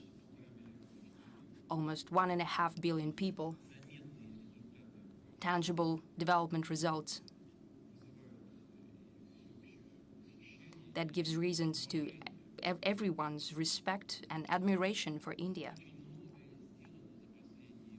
A lot has been done in the past years under the leadership of Prime Minister Modi. Naturally, he's a patriot of his country. And his idea of make in India, it matters. Both in economic-wise and in the ethic. So India has made tremendous steps forward in development, and the future belongs to India. It can be proud of the fact that it's the largest democracy in the world. It can also be proud of its development momentum. This is a very important foundation that India is building on. We have a special relationship with India. It has been underpinned by a very close ally relationship over many decades. We've never had any difficult issues. We've always supported each other. And that is happening right now, and I'm sure this will be the case in the future as well. Right now, economic cooperation is increasing. Prime Minister Modi has asked me to, well, just to give you an example, we have increased trade volumes. As an example, Prime Minister Modi has asked me to increase supply of fertilizers, and that is very important for Indian agriculture, and we've done that. Do you know how much we've increased the volume? 7.6 times. That's the increase, not just some percentage, but 7.6 times. So almost the trade in agriculture has almost doubled. We have continued relationship in military and technical cooperation. Prime Minister Modi is one of those people in the world who is capable of conducting an independent foreign policy in the interests of its nation. Despite any attempts to do some detente or to limit something, he's like an icebreaker moving in the necessary direction for the Indian people.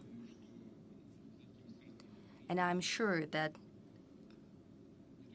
India has a great future and an increasing role in the global affairs. Since we are talking about fertilizers, I'm thinking back to Brazil right away. Where is Igor Gilov? He's over there. Well, by the way, we've agreed with Brazil that fertilizer supply will increase. Unfortunately, it went down. I don't know why it's happening, maybe because of logistics. I think it has decreased by several percent. I think he's left the audience. Then I'll ask you the question that I know he wanted to ask. I think the elections are looming in Brazil. So what do you think? Lula is coming back. Are you in good relationship with him? Yes, we have good relationship with Mr. Lula, with Mr. Bolsonaro. We're not interfering in the domestic processes. That's the most important thing. That we know that in India, despite even difficulties, there is consensus about our cooperation in BRICS and in other formats as well. It's of principled importance for us. We also have a consensus regarding cooperation with Brazil. We believe Brazil is one of our most important partners in Latin America. That's the way it is, and we'll do everything in our power to develop them further. Well, since we started on the BRICS topic, there was an initiative pitched, I think, about 2 weeks ago that Saudi Arabia wants to join it. Do you support it? Yes, we support it. For that, we need the consensus of all BRICS countries. But Saudi Arabia is a rapidly developing country. It has to do not only with the fact that it's a leader in hydrocarbon production and oil production. It has to do with the fact that the Crown Prince of Saudi Arabia has tremendous plans on diversification of the economy. It's very important. He has a tremendous national development plan dedicated to that. And I'm positive. I know that the use their energy, vibrance of Crown Prince will translate into reality. And of course, Saudi Arabia is worthy of being a member of major international associations like BRICS or Shanghai Cooperation Organization. We've recently defined the status of Saudi Arabia in the SCO, and we'll develop our relation with that country both bilaterally and multilaterally. Right now, in the West, a lot is being written about that Ben Salman is being cheeky with Americans because of you. Well, that's not true. Ben Salman is a decisive young person. He has character. It's apparent. He doesn't need to, well, someone doesn't need to be cheeky with him. Then you won't hear some harsh evaluations coming from him then. You need to respect Crown Prince and Saudi Arabia itself. And they will reciprocate. And they will reciprocate the cheek. Mohammed Javad. Yes, and as for us, sorry, this is complete nonsense. Because Crown Prince and the Saudi leadership are following their own national interests. And if we're talking about decreasing or increasing production, and I know Crown Prince personally very well, I know what kind of ideas he's following. Nationally, he's following the national interests, and he wants to balance out the energy markets. And in that sense, and there is no irony here, his position is very well balanced. It wants to strike a balance between the producers and the consumers on the market, because the energy markets are not about the pricing, the end pricing. That's not the most important thing. That's just the current political or economic climate. But for the international energy market, the most important thing is predictability and stability. That's what matters. And Crown Prince strives for that, and in general, he achieves what he wants. So you cannot take advantage of him as well. No, for sure not. I'm bringing a lot of respect and love from Islamabad, Pakistan. Director General of Pakistan House, Mohammad Athar Javed. You see, I really appreciate your comprehensive and very incisive analysis of the situation. My question relates to a very important factor. It relates to also the pre-Second World War, where Jews were demonized and then later ignored the plight, their everything relates to them were ignored by the Western Europe and United States. And in the end, a horrible Holocaust took place. Now there is a hate syndrome generated about Russians. You mentioned about Donbass, how the people were being treated. And I have witnessed myself in the United Kingdom, in Scandinavian countries, there is a rise of neo-Nazism. And particularly, myself personally working on the project on this to assess the patterns. And what we are realizing that it is actually serious. Number one, is not being reported like the previous instances in the pre-Second World War. Number two is being like, I would say, like washing away totally. That means there is a need on the part of Russia to protect, as you said, the Russian language issue with the Russians outside Europe, outside Russia, and also to try to implement a counter design against the new Nazis, rise of new Nazis. It's a very serious threat. And the last component of this is, in Ukraine, is the recruitment of non-state actors from across different regions are being reported, very credible reports, in order to initiate a full non-state actors brigade to fight the conventional army to weaken the resolve. I think these needs to be addressed. I'd really like you to give your analysis, because this is very serious. Europe is facing rise of neo-Nazism. Thank you.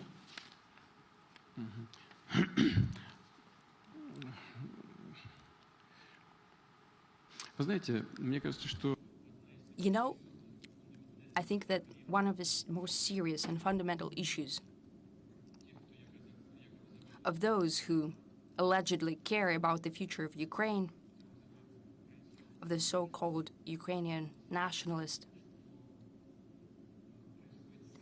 is in the fact that there is a connection, a nexus between the neo-Nazi and neo-fascist movement.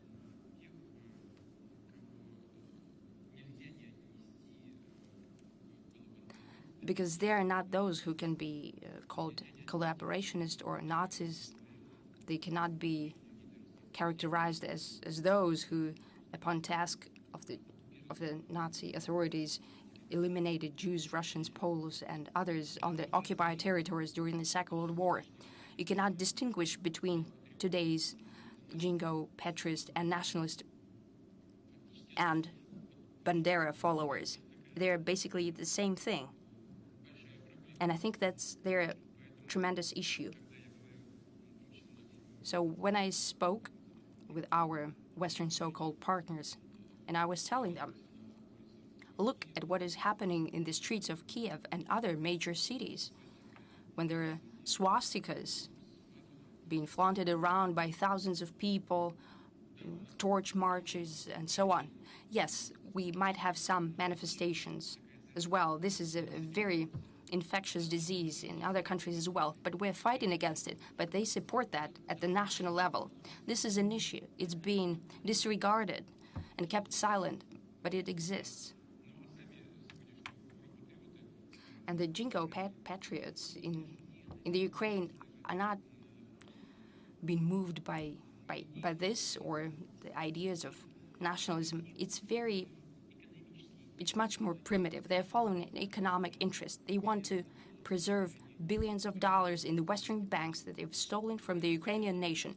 They stole it They hid it away in European banks, and to ensure the security and safety of their assets, they do everything that the West tells them to do.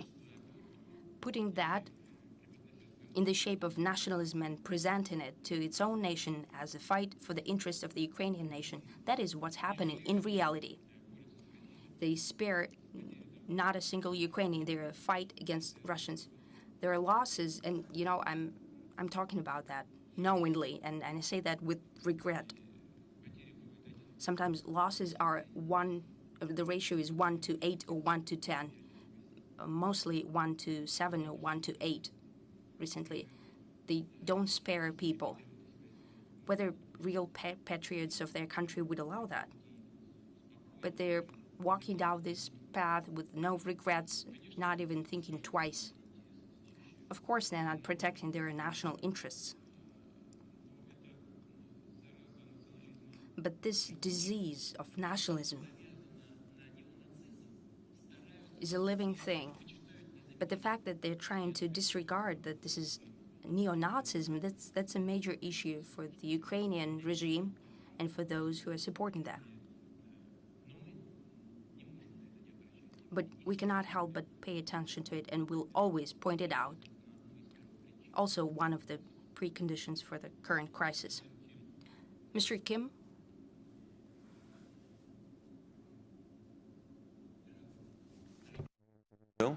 From South Korea. It's my second time to join the Valdai Club, and I learned a lot, and I thank very much for providing the chances to think many things. And I have some questions about the personal reasons about the security. So I'd like to know your opinion or Russia's position on growing tensions actually between China and the United States over Taiwan, and North Korea's nuclear and missile development. And another question is about the combat against the climate change. Russia is very rich in the fossil natural resources, and so to speedy, transformation of the carbon neutral might contradict Russia's interest. What do you think about that? Thank you. Начну с последнего. Let me pick up the last part of your question. Transitioning to carbon neutrality does not contradict Russian interests because we have other options such as the production of hydrogen, in particular clean hydrogen, and we enjoy a significant competitive edge in this field. We can use natural gas for the production of such hydrogen, so we're not scared by this transition in the least. On the contrary, it creates additional incentives for our development. As far as the transition energy source is concerned, natural gas is the best source of energy. Speaking about deep processing of oil, here too, we enjoy competitive advantages I've just spoken about. So it's not in conflict with our interests. The only thing in conflict with our interests is a chaos in the energy sector, trying to get ahead of yourself in addressing such issues as green energy or energy security. For many years, there's been an underfunding or even hampering of investment into traditional sources of energy. And all the while, green energy was not yet ready to take on the bulk. So this mismatch is the foundation of the current energy crisis. The Western politicians are simply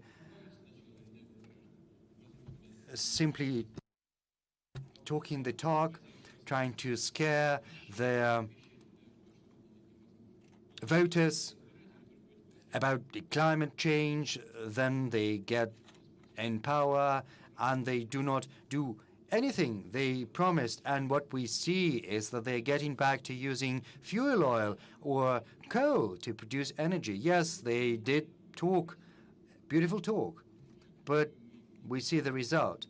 And it's not Russia that is to blame. We are willing to provide our gas. Why refuse it? Even after the pipelines have been blown up. Still, we have one string that can be used. Several hundred thousands of cubic meters can be pumped through this remaining pipeline, but they do not want that. Systemic measures aimed at curbing the development of traditional energy sources have resulted in the current energy crisis. There is no funding, banks provide no loans, and not just in Europe, but also in the US. Banks are reluctant to provide loans. There is no insurance. No land is being allocated for that, for pipelines in particular, and for the transportation.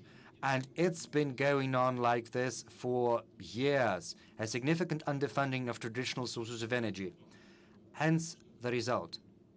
Yes, the US is allocating some of its oil reserves for the current purposes, but sooner or later they will have to be replenished, and experts understand that.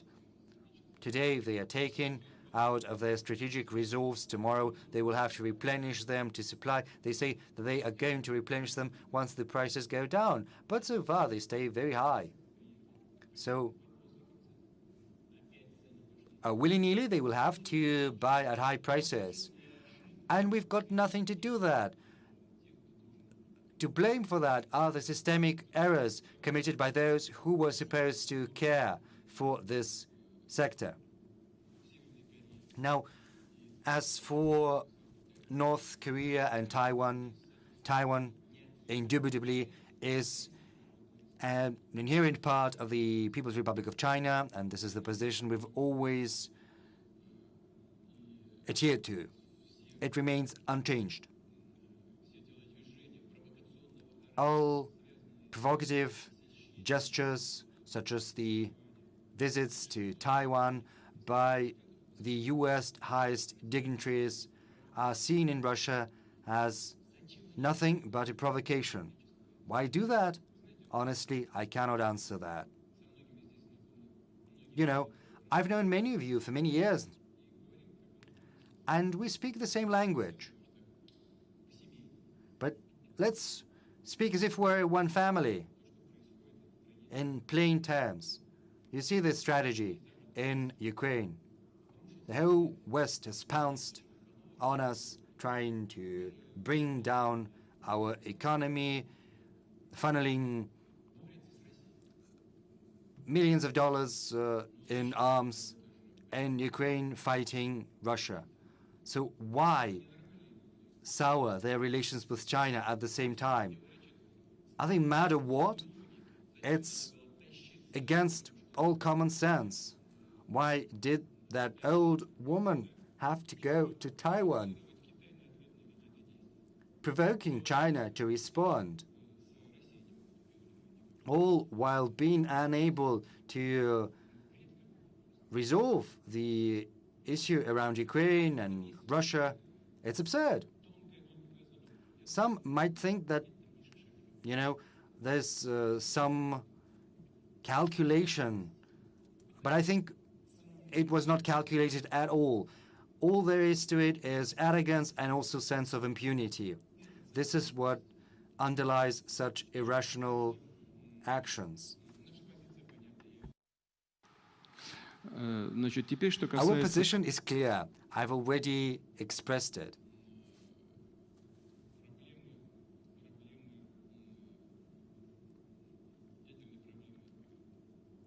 Now let me turn to nuclear issue of the DPRK. I think this issue is also due to the reluctance to talk, due to such blatant disregard of the DPRK's interests. You know, at a certain point in time, the agreement was all but reached, and the North Korean leadership was basically given its agreement to the proposals put forth by the US on resolving this matter, and in particular the nuclear component. But at the 11th hour, the US revisited its position, making the DPRK pull back from the agreement that had been achieved. And the US had to slap additional sanctions and additional restrictions in finance, even though an agreement had been reached before that not to do that. So what's the point? Incidentally, China and we have joint proposals as to how we should go about resolving this matter. These proposals have been formulated in 2 documents that we have put forth. Everyone is well aware of that, and we will stick to this jointly agreed position. By the by, as far as the humanitarian issues go and related matters, we need to understand the current state of affairs. The DPRK economy is in the needs of its rank-and-file citizens, and we should not, drive too hard because there are humanitarian concerns to think about. We have very good relations with the Republic of Korea. And we always enjoyed the benefit of having dialogue both with the DPRK and with the Republic of Korea. Right now, we know that the Republic of Korea has decided to supply weapons and arms to Ukraine. This is going to destroy our relations. What would Republic of Korea think if we resumed our military cooperation with the DPRK? Would you be happy? I would like you to think about that. Mr. President, since you have said that it's, a family gathering, through Poland. Yes, you said that it's kind of a family affair. So could you please reveal to the family something? There was a lot of speculation, In February, you were in China. You met with President Xi. Did you warn him of your plans? No, I did not. Didn't he later said he was offended by that? Well, the leader of China does not express any offenses like that. He is his own person, and we do not need to inform anyone because we are a sovereign country, just like the People's Republic of China. China sees full well how important an issue it is to Russia that NATO is trying to move its military infrastructure closer to its borders. China has seen what's been happening in the Donbas for the last 8 years, and China is fully capable of assessing the causes and the consequences of the coup d'etat that occurred in Ukraine in 2014. Of course, China and its leadership are championing well-balanced, pragmatic solutions. They are in favor of a peaceful resolution of the current Ukrainian crisis, and we fully respect that. Well, then Nelson Wong, please. Yes, is over there.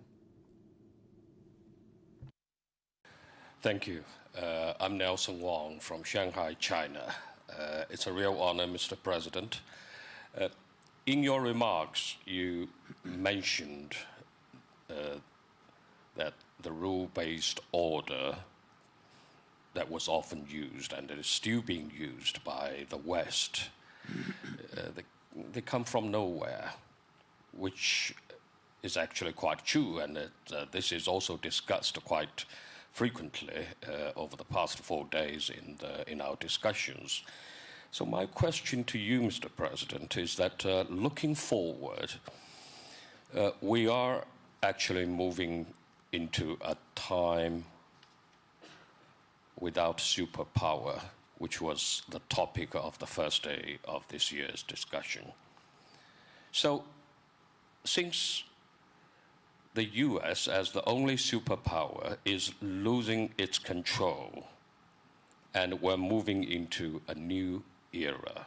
This is not only the beginning of the end of the US superpower, but already we are in the process So, in a new phase, I believe we also need to have some rules. So if we are ever going to have any rules, what, in your opinion, Mr. President, are the most important? Of course, it's not there yet, but for argument's sake, what would you think would be the most important when it comes to setting up a new set of rules? Thank you.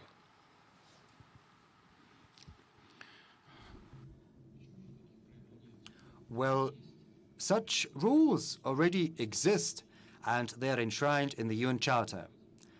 And these rules are called international law. The only thing left to do is for everyone to stick to these rules and to give them one and the same interpretation. Renouncing these rules or modernizing those rules, overhauling them, well, it's only possible once we have prepared the necessary foundation for our relations based upon some other principles. The UN Charter enshrined the balance of powers attained after the Second World War. Of course, since then, the world has evolved drastically. It's changed. We have such new giants as China, India, Indonesia, with a very big population. There are many big countries in Africa. Countries with a population of more than 200 million people. And there are also big countries in Latin America. Accordingly, international legal norms have to follow these changes, and the relationships between countries should be regulated based upon the balance of power we see in reality. But this has to be a cautious, prudent, calm process based upon clear-cut principles, not just rules someone has come up with. I said that during my address. Who wrote and read those rules? They're talking about them, but they have never been written down nor agreed upon. Is it meant for some imbeciles? Maybe it's meant for those who do not know how to read. I don't know. What are these rules? Who has ever seen these rules? It's just absurd. But, you know, as they say, they are constantly insisting on them and say that if someone breaks these rules, then sanctions will be introduced. They are engaged in a trade war with China because of that. They're saying that China should do this and that in certain provinces of China, sticking to human rights and all that. These are tools to fight China. And these are tools of bad faith competition too. They're afraid of China's growing might. Hence, all these attempts at using human rights as a weapon, trying to criticize what's happening in certain areas of China, all of that trying to pursue their own short-term economic interests. This is the only explanation they are trying to fight China as a growing rival. What should underlie our relations is respect for the interests of one another, openness, and, as a common rule, legal norms that should be interpreted and applied by all members of the international community in the uniform fashion. We need to strike this balance of interests. We have to rebuild it, and then we should stick to these norms. But I think this has to be done publicly, not just behind closed doors, nor should it suit just the interests of one group of country. It should be in the interests of humankind as a whole. President Putin, let's stick to China and also get back to green energy. Understandably, the European energy market is going to be close to us in the next several years, probably going to be close to us completely. It's possible. Are we ready to build an infrastructure for Asian markets rapidly? Well, you know, what we did not based on short-term fluctuations. You know, the power of Siberia was not built due to the developments in Ukraine. The power of Siberia was constructed because we understood full well that the needs of our friends in China in energy were growing, and we had a chance to satisfy those needs. We are engaged in talks with India about different modes of supplying our energy resources to India. We're also going to talk to other countries. We're also going to talk about LNG.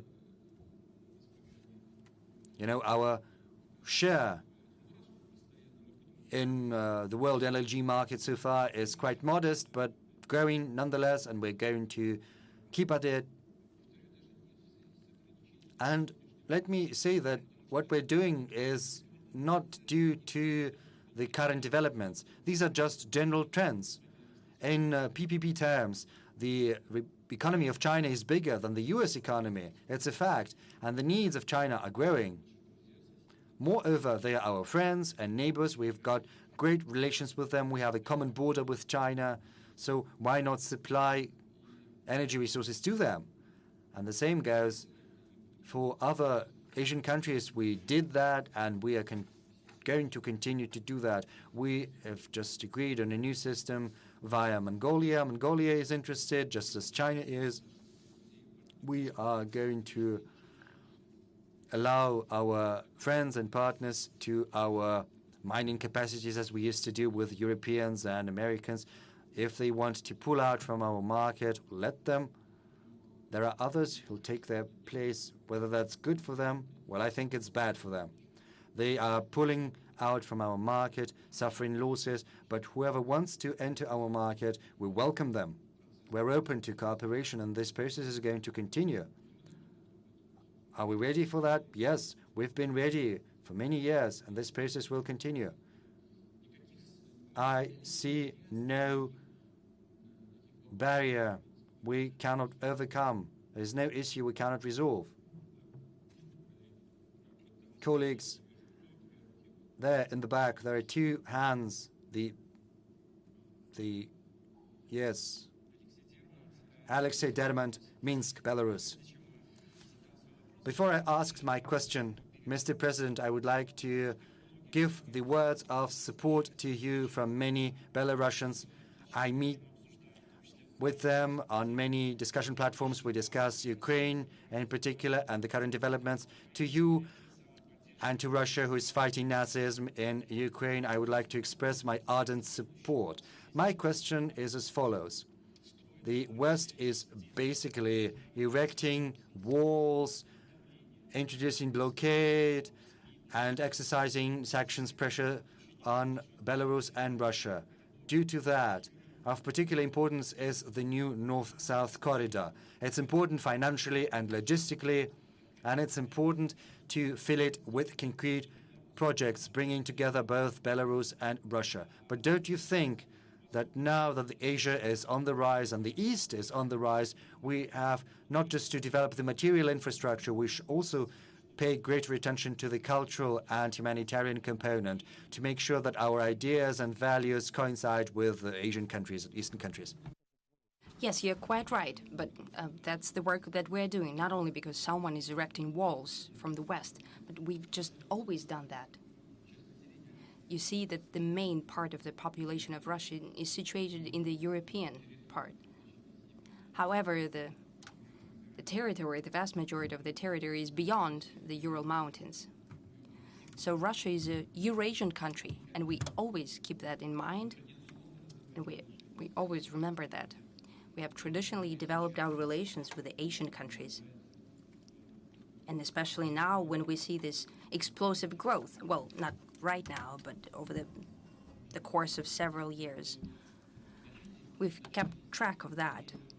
So to a major extent, we have reorientated our cooperation with the Asian countries.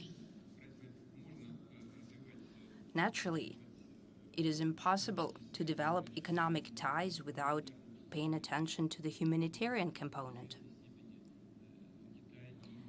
To a certain extent, China and India are the cradles of the global civilization. and we've always had greatest respect for that, and attention as well as interest. The interest from the Russian community has always been great. Indeed, India study schools and China study schools, studying the cultures of these nations because they're also multinational countries. We have very high level of studies and science in those spheres that is traditional for Russia and will continue to maintain that. Dear colleagues, we've started the already exceeded 3 hours of our work. I think we have already abused the time of the President of the Russian Federation. One acute question. Does anyone have that? No? Okay, there is one. Okay. Yes, please raise your hand.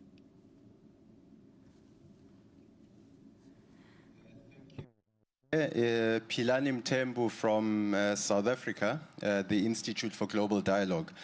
Mr. President, you said that the West is not capable of unilaterally governing the whole of humanity, and that we need to build a symphony of human civilization.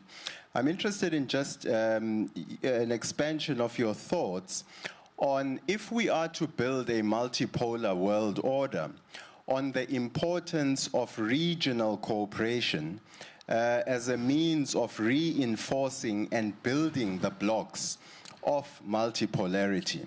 And then just a few words in terms of Russia's engagement with Africa, particularly related to the Russia-Africa Summit. Thank you.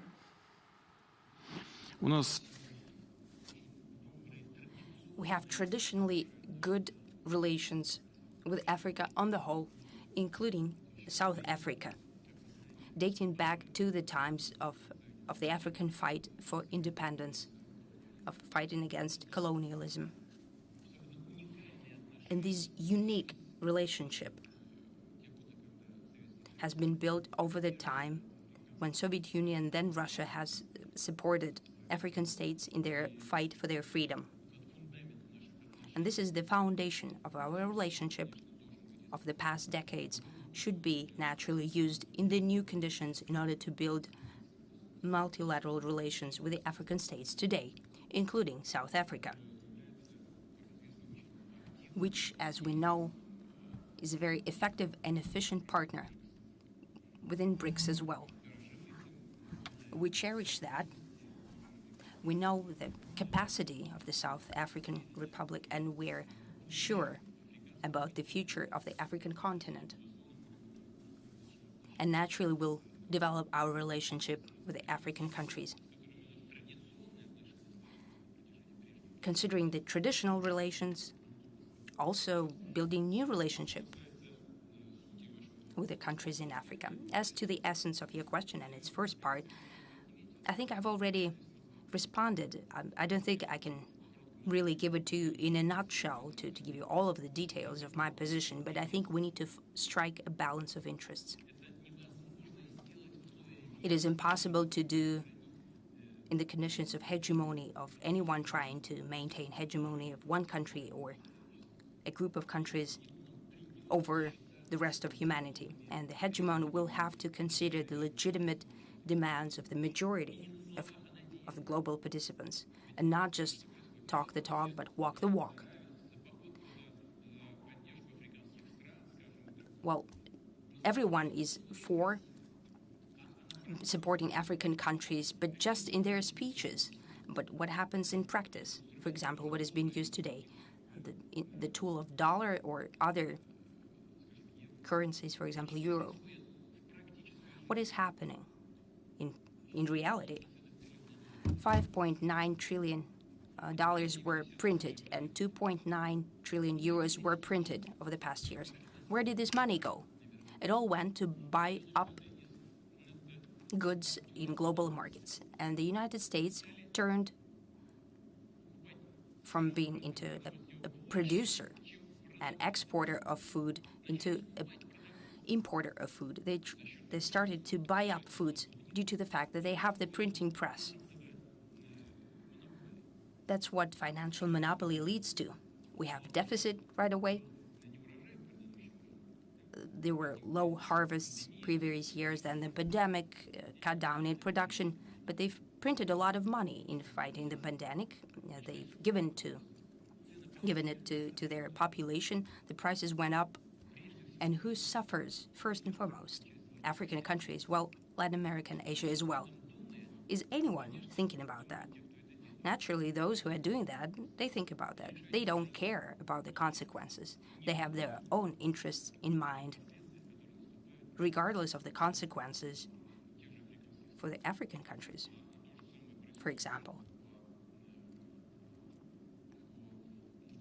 And the same is happening on the other part of the food market, I mean fertilizers.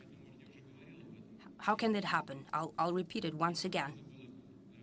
How was it possible to make a decision to lift the restrictions and limitations to the Russian fertilizers in Europe and then provide clarification on that these limitations are lifted only for the countries of the European Union? Are they out of their minds? They have done it in a written fashion, that written all down, this clarification, but they do it without shying away from that. Is that observing the balance of interests? We said it multiple times. We have 300,000 tons of fertilizers arrested in the European ports. Our companies are prepared to give it away for free, but they don't allow that. We're prepared to give that to the African countries. Some leaders have asked me to where specifically this fertilizer is stored. 300,000 tons, that's millions of dollars. Just give it away to the poorest countries. They need it. No, they won't do it. Is that striking a balance of interest? If you want to fight against Russia, well, do that. You don't want us to have extra profits? It's okay.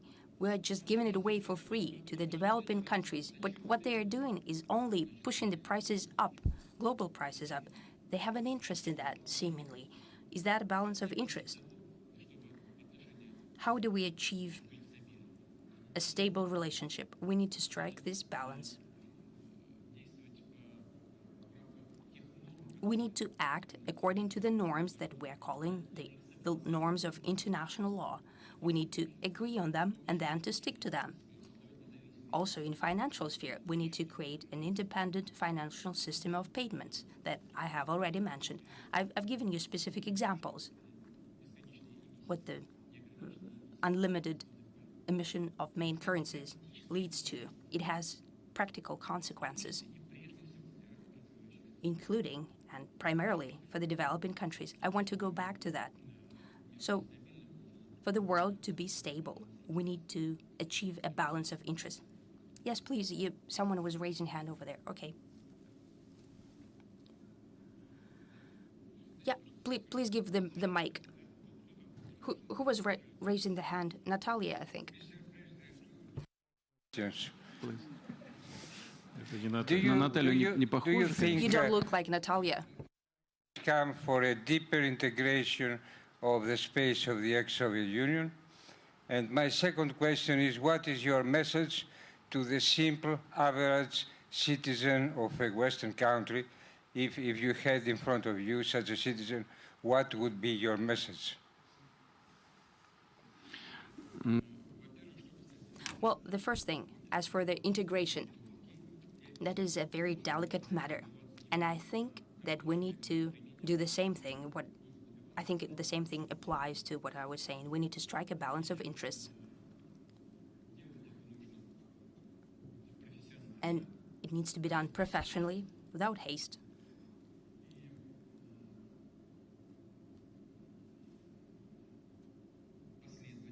Consistently. We have certain plans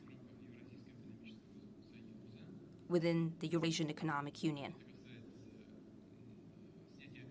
It has to do with lifting of the limitations on the most important groups of goods to ensure complete freedom of movement of finance, capital, human capital, and goods.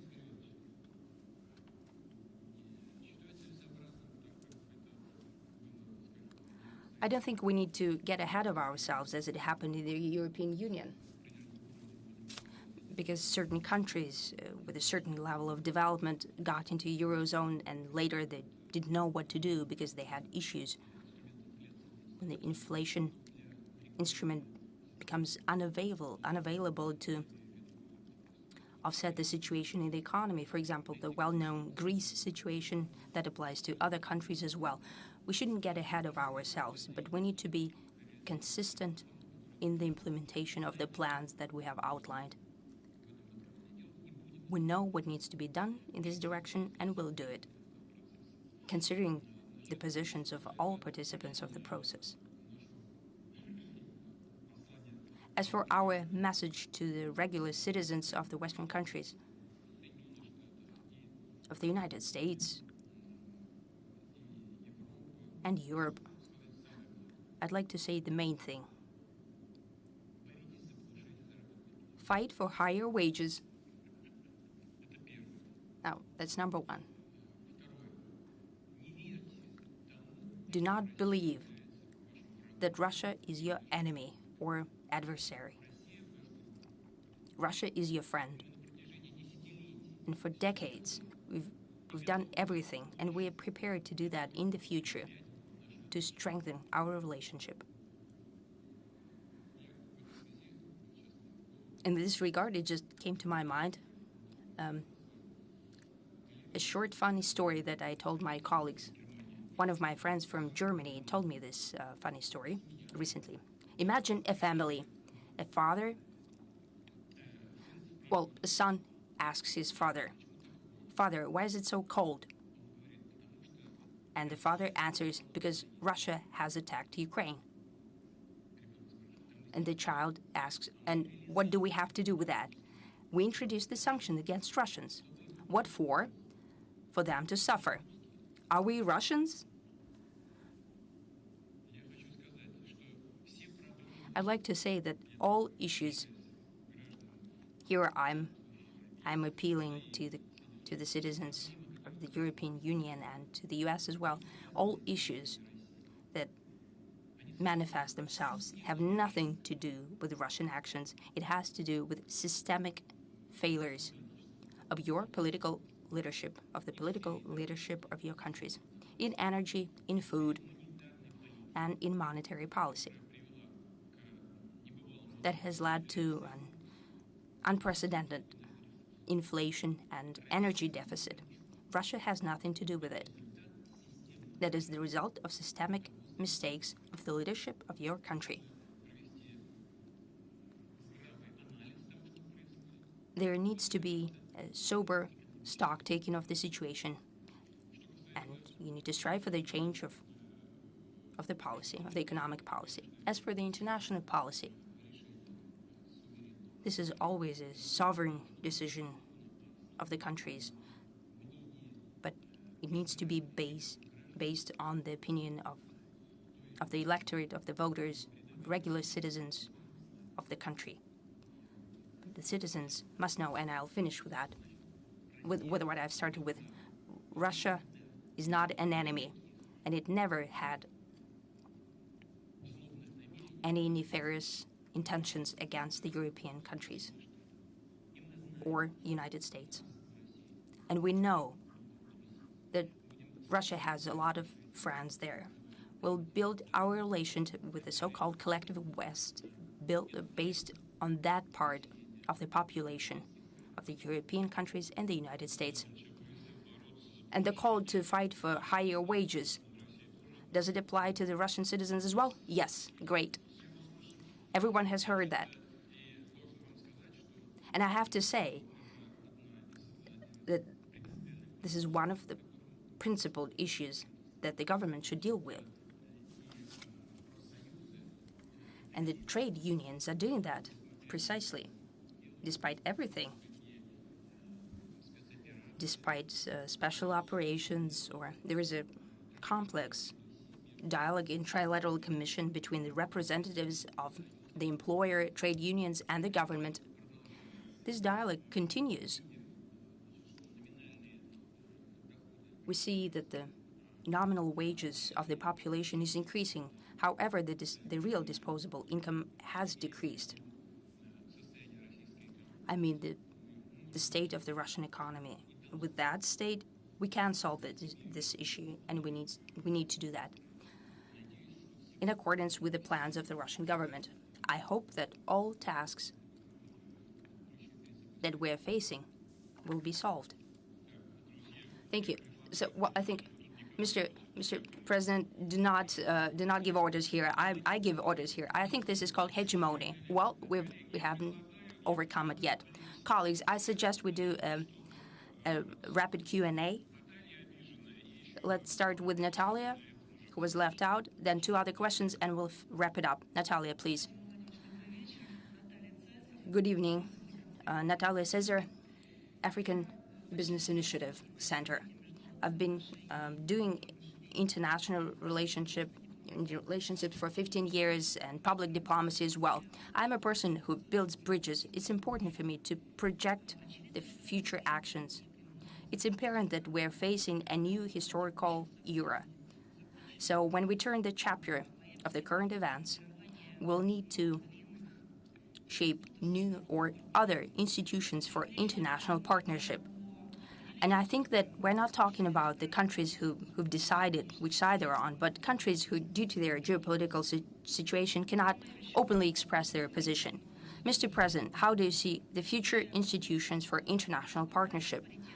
What kind of foundation for parity can Russia propose at the international level? What kind of faces, instruments, and mechanisms we need to find new partners, allies, and friends? Not just words, but in responsible way. Do you think that there is a need for a change, for us to build new approaches in international partnership of the future? Well, you know, you had a very wide question. Even if we call it a question, I think it's more of a position. What I wanted to say that I've basically answered that, what you've just asked. We should and we can highlight the cooperation primarily with the countries who are sovereign in making their fundamental decisions. That's number 1. Number 2, we need to attain consensus when making decisions. And number 3, to achieve balance of interest. What kind of institutions could serve that purpose? Universal international institutions, and number 1 here is the United Nations. Alan Freeman, please. Mr. President, I come from Canada, a NATO country, whose future Prime Minister's grandfather was a banderista. We've heard the worldwide opposition to the stance of NATO and the many voices that exist in the global south. Those voices also exist in the north. They also exist in the collective west. Why don't we hear them? Because they are suppressed. Just look at what happened to Julian Assange.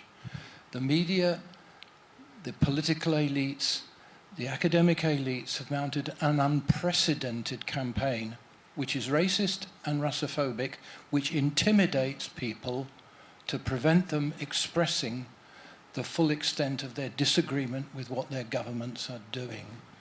And so you do not see here the full extent of the opposition that exists in Europe, in Canada, in the United Kingdom. You don't see it. What can we do to build relations between those in the collective West that are fighting what their governments are trying to do, and the support that exists in the global South and in Russia for Russia's courageous actions and position in world politics? Мне кажется, что никто не...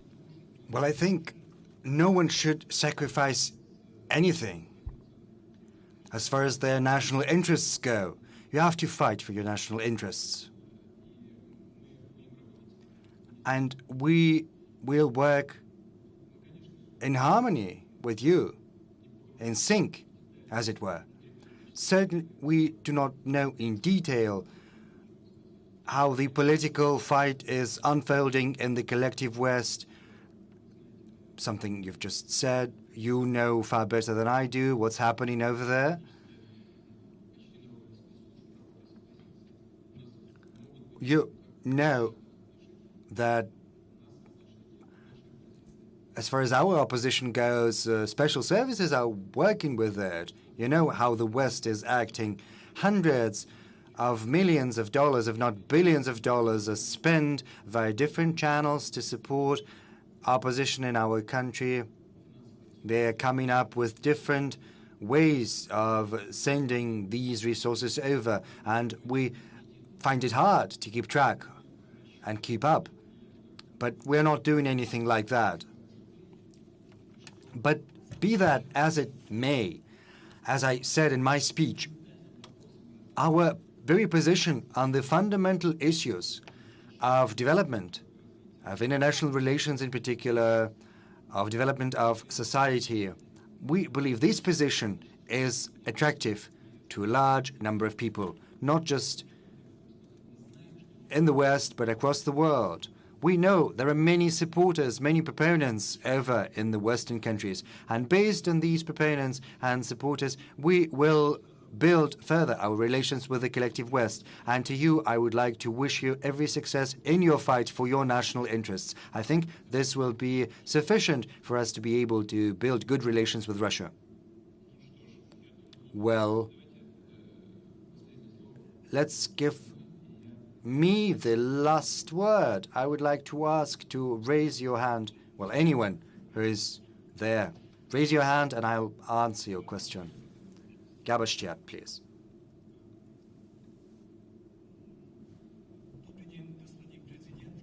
Good evening, Mr. President. At the beginning of our conversation, you said a lot about the special military operation. You spoke about the goals, your assessment of the situation. My question is as follows. On February the 24th, did you think that after 8 months the operation would still be there, not just still continuing, but even getting worse? Now many people in the world are scared that a third world war could erupt. And you know, one of my favorite cities on the post-Soviet territory is Odessa. Give me a piece of advice. If I want to go there, say next summer, or maybe in 2 years, well, do not tarry. Go there as soon as possible. Oh, that's a joke. Okay, in 2 years maybe. And what visa should I apply for? Ukrainian or Russian? If I want to go there. You know, Odessa is truly one of the world's most beautiful cities. As is known, Odessa was founded by Catherine II. And even most extreme nationalists are reluctant, you know, to bring down the monument to the founder of the city. Odessa can be an apple of discord, or it can be a symbol of conflict resolution. It can serve as a symbol of a solution that can be found to everything that is currently unfolding, but it's not up to us. On many occasions we said that we are open to negotiations. And when I spoke at the Kremlin just some time ago, I said that publicly once again. But the current leaders of the Kiev regime have decided not to pursue talks with Russia.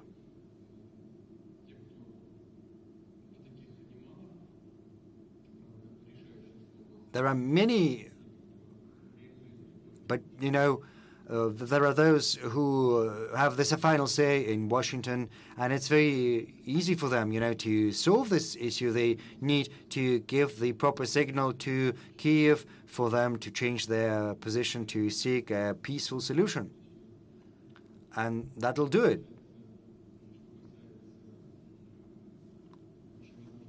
As for your possible voyage to Odessa, jokes aside, I recommend you should go there. It's a good, beautiful city with beautiful traditions and history. It's worth seeing and admiring. Well, when I last was in Odessa, it didn't give me the best impression. You know, the utility sector back then was in disarray. You could see it, judging by the facades of the buildings. It was better at the center, but should you take a step outside the center, it was not as presentable, but still, Odessa is worth looking at. And the last question, yeah. Carlos Ron, Venezuela, we cannot do without it. Well, we would like to give the last question to someone from Russia, probably. Greetings from Venezuela and from President Nicolás Maduro, your friend. You know, right now, about 30% of countries around the world are under some kind of illegal sanctions from the United States. You mentioned defending the principles enshrined in the United Nations Charter.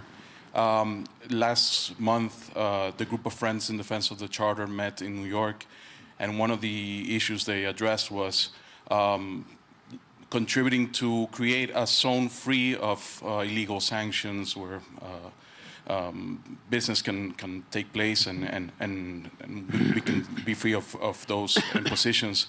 What do you think Russia can do to help create this space, and how do you envision that this can happen? And if you have a message also for the people of Venezuela. Thank you. Россия. You see, Russia counters sanctions that have been imposed on us. And through these very actions, Russia creates a certain space of freedom to free you of fear of sanctions pressure, to make it possible to develop ties between different regions and different countries. No specific decisions are required in that regard. The very example we give, I think, is very instructive. A colleague of yours has just asked me what signal we can send to the citizens of the West. I told him about these signals, and I also spoke about the errors committed by the leadership of the West in the global economy and global finance, in energy, in food. A testimony to that, you know, there are sanctions introduced against Venezuela, whereas Venezuela is one of the biggest world oil producers, well, until recently. Iran faces sanctions. Russia is also under sanctions. There is a threat of sanctions against Saudi Arabia currently. There are also plans to introduce an oil and gas price cap for Russian oil and gas. At each and every step, they commit mistakes that result in most grave consequences for the countries that introduce sanctions at the very beginning. And then they're trying to find someone to blame, even though they're the ones at the origin of these consequences. But all that notwithstanding, Venezuela is still developing. Yes, there are problems, but Venezuela is overcoming them. Look at sanctions against Russia. When they were introduced, our economy was expected to collapse, and we spoke about that at the beginning of our today's meeting. The blitz against the Russian economy failed. As you can see, our inflation rate is going to be 12% by the end of the year, more or less. And there is a downward trend. In the first quarter of next year, our experts project inflation to stand at around 5%, whereas European developed nations are facing 17% in the Netherlands, 21, 23% in some other countries, so it's twice as high as here. Our employment rate is 3.8%. It's slower during the pandemic. Before the pandemic, it was 4.7%. The budget deficit next year is projected to be 2%, then 1.4%, and in a year, 0.7%. And it's almost in all Eurozone nations, it's higher. Our public debt is several,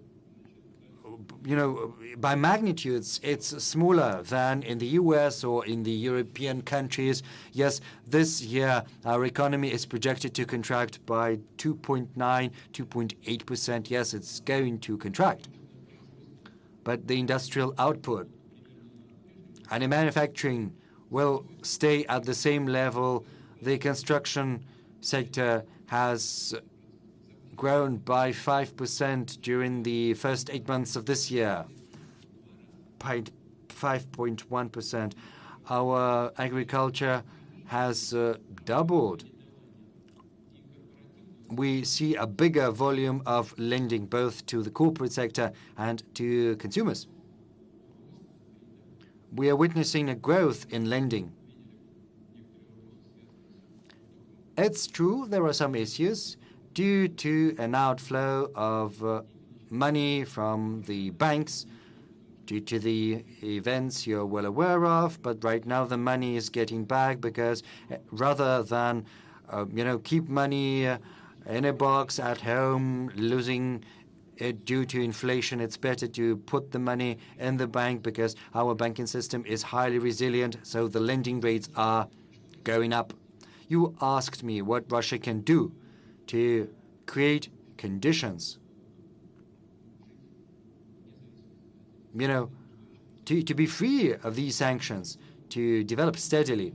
I think it's a good example. We have to band the efforts together, the efforts of those who are all interested in that. We need to achieve agreement and a balance of interest, as I have pointed out on many occasions, and then success will be ours. And I think, we can end. We can wrap it up at last. Mr. President, at the outset I said we were expecting you with impatience, and I think we're leaving here satisfied. It'll give us a lot to think about. I sit in this chair, and I think impressions can differ, but I think this is one of our most successful discussions, given the range of topics and the overall ambience. A huge thank you, and we're already impatient to see you next year. I would like to say thank you to our moderator, and I would like to thank all of you for the interest you are showing in the relations with Russia. I refer to our foreign guests, and as far as all the experts of the Valdai Discussion Club are concerned, I would like to say thank you for working on this platform. Indubitably, you make a great contribution, tangible contribution, to the brainstorms that are in such great demand to take decisions at the practical level. A huge thank you to all of you.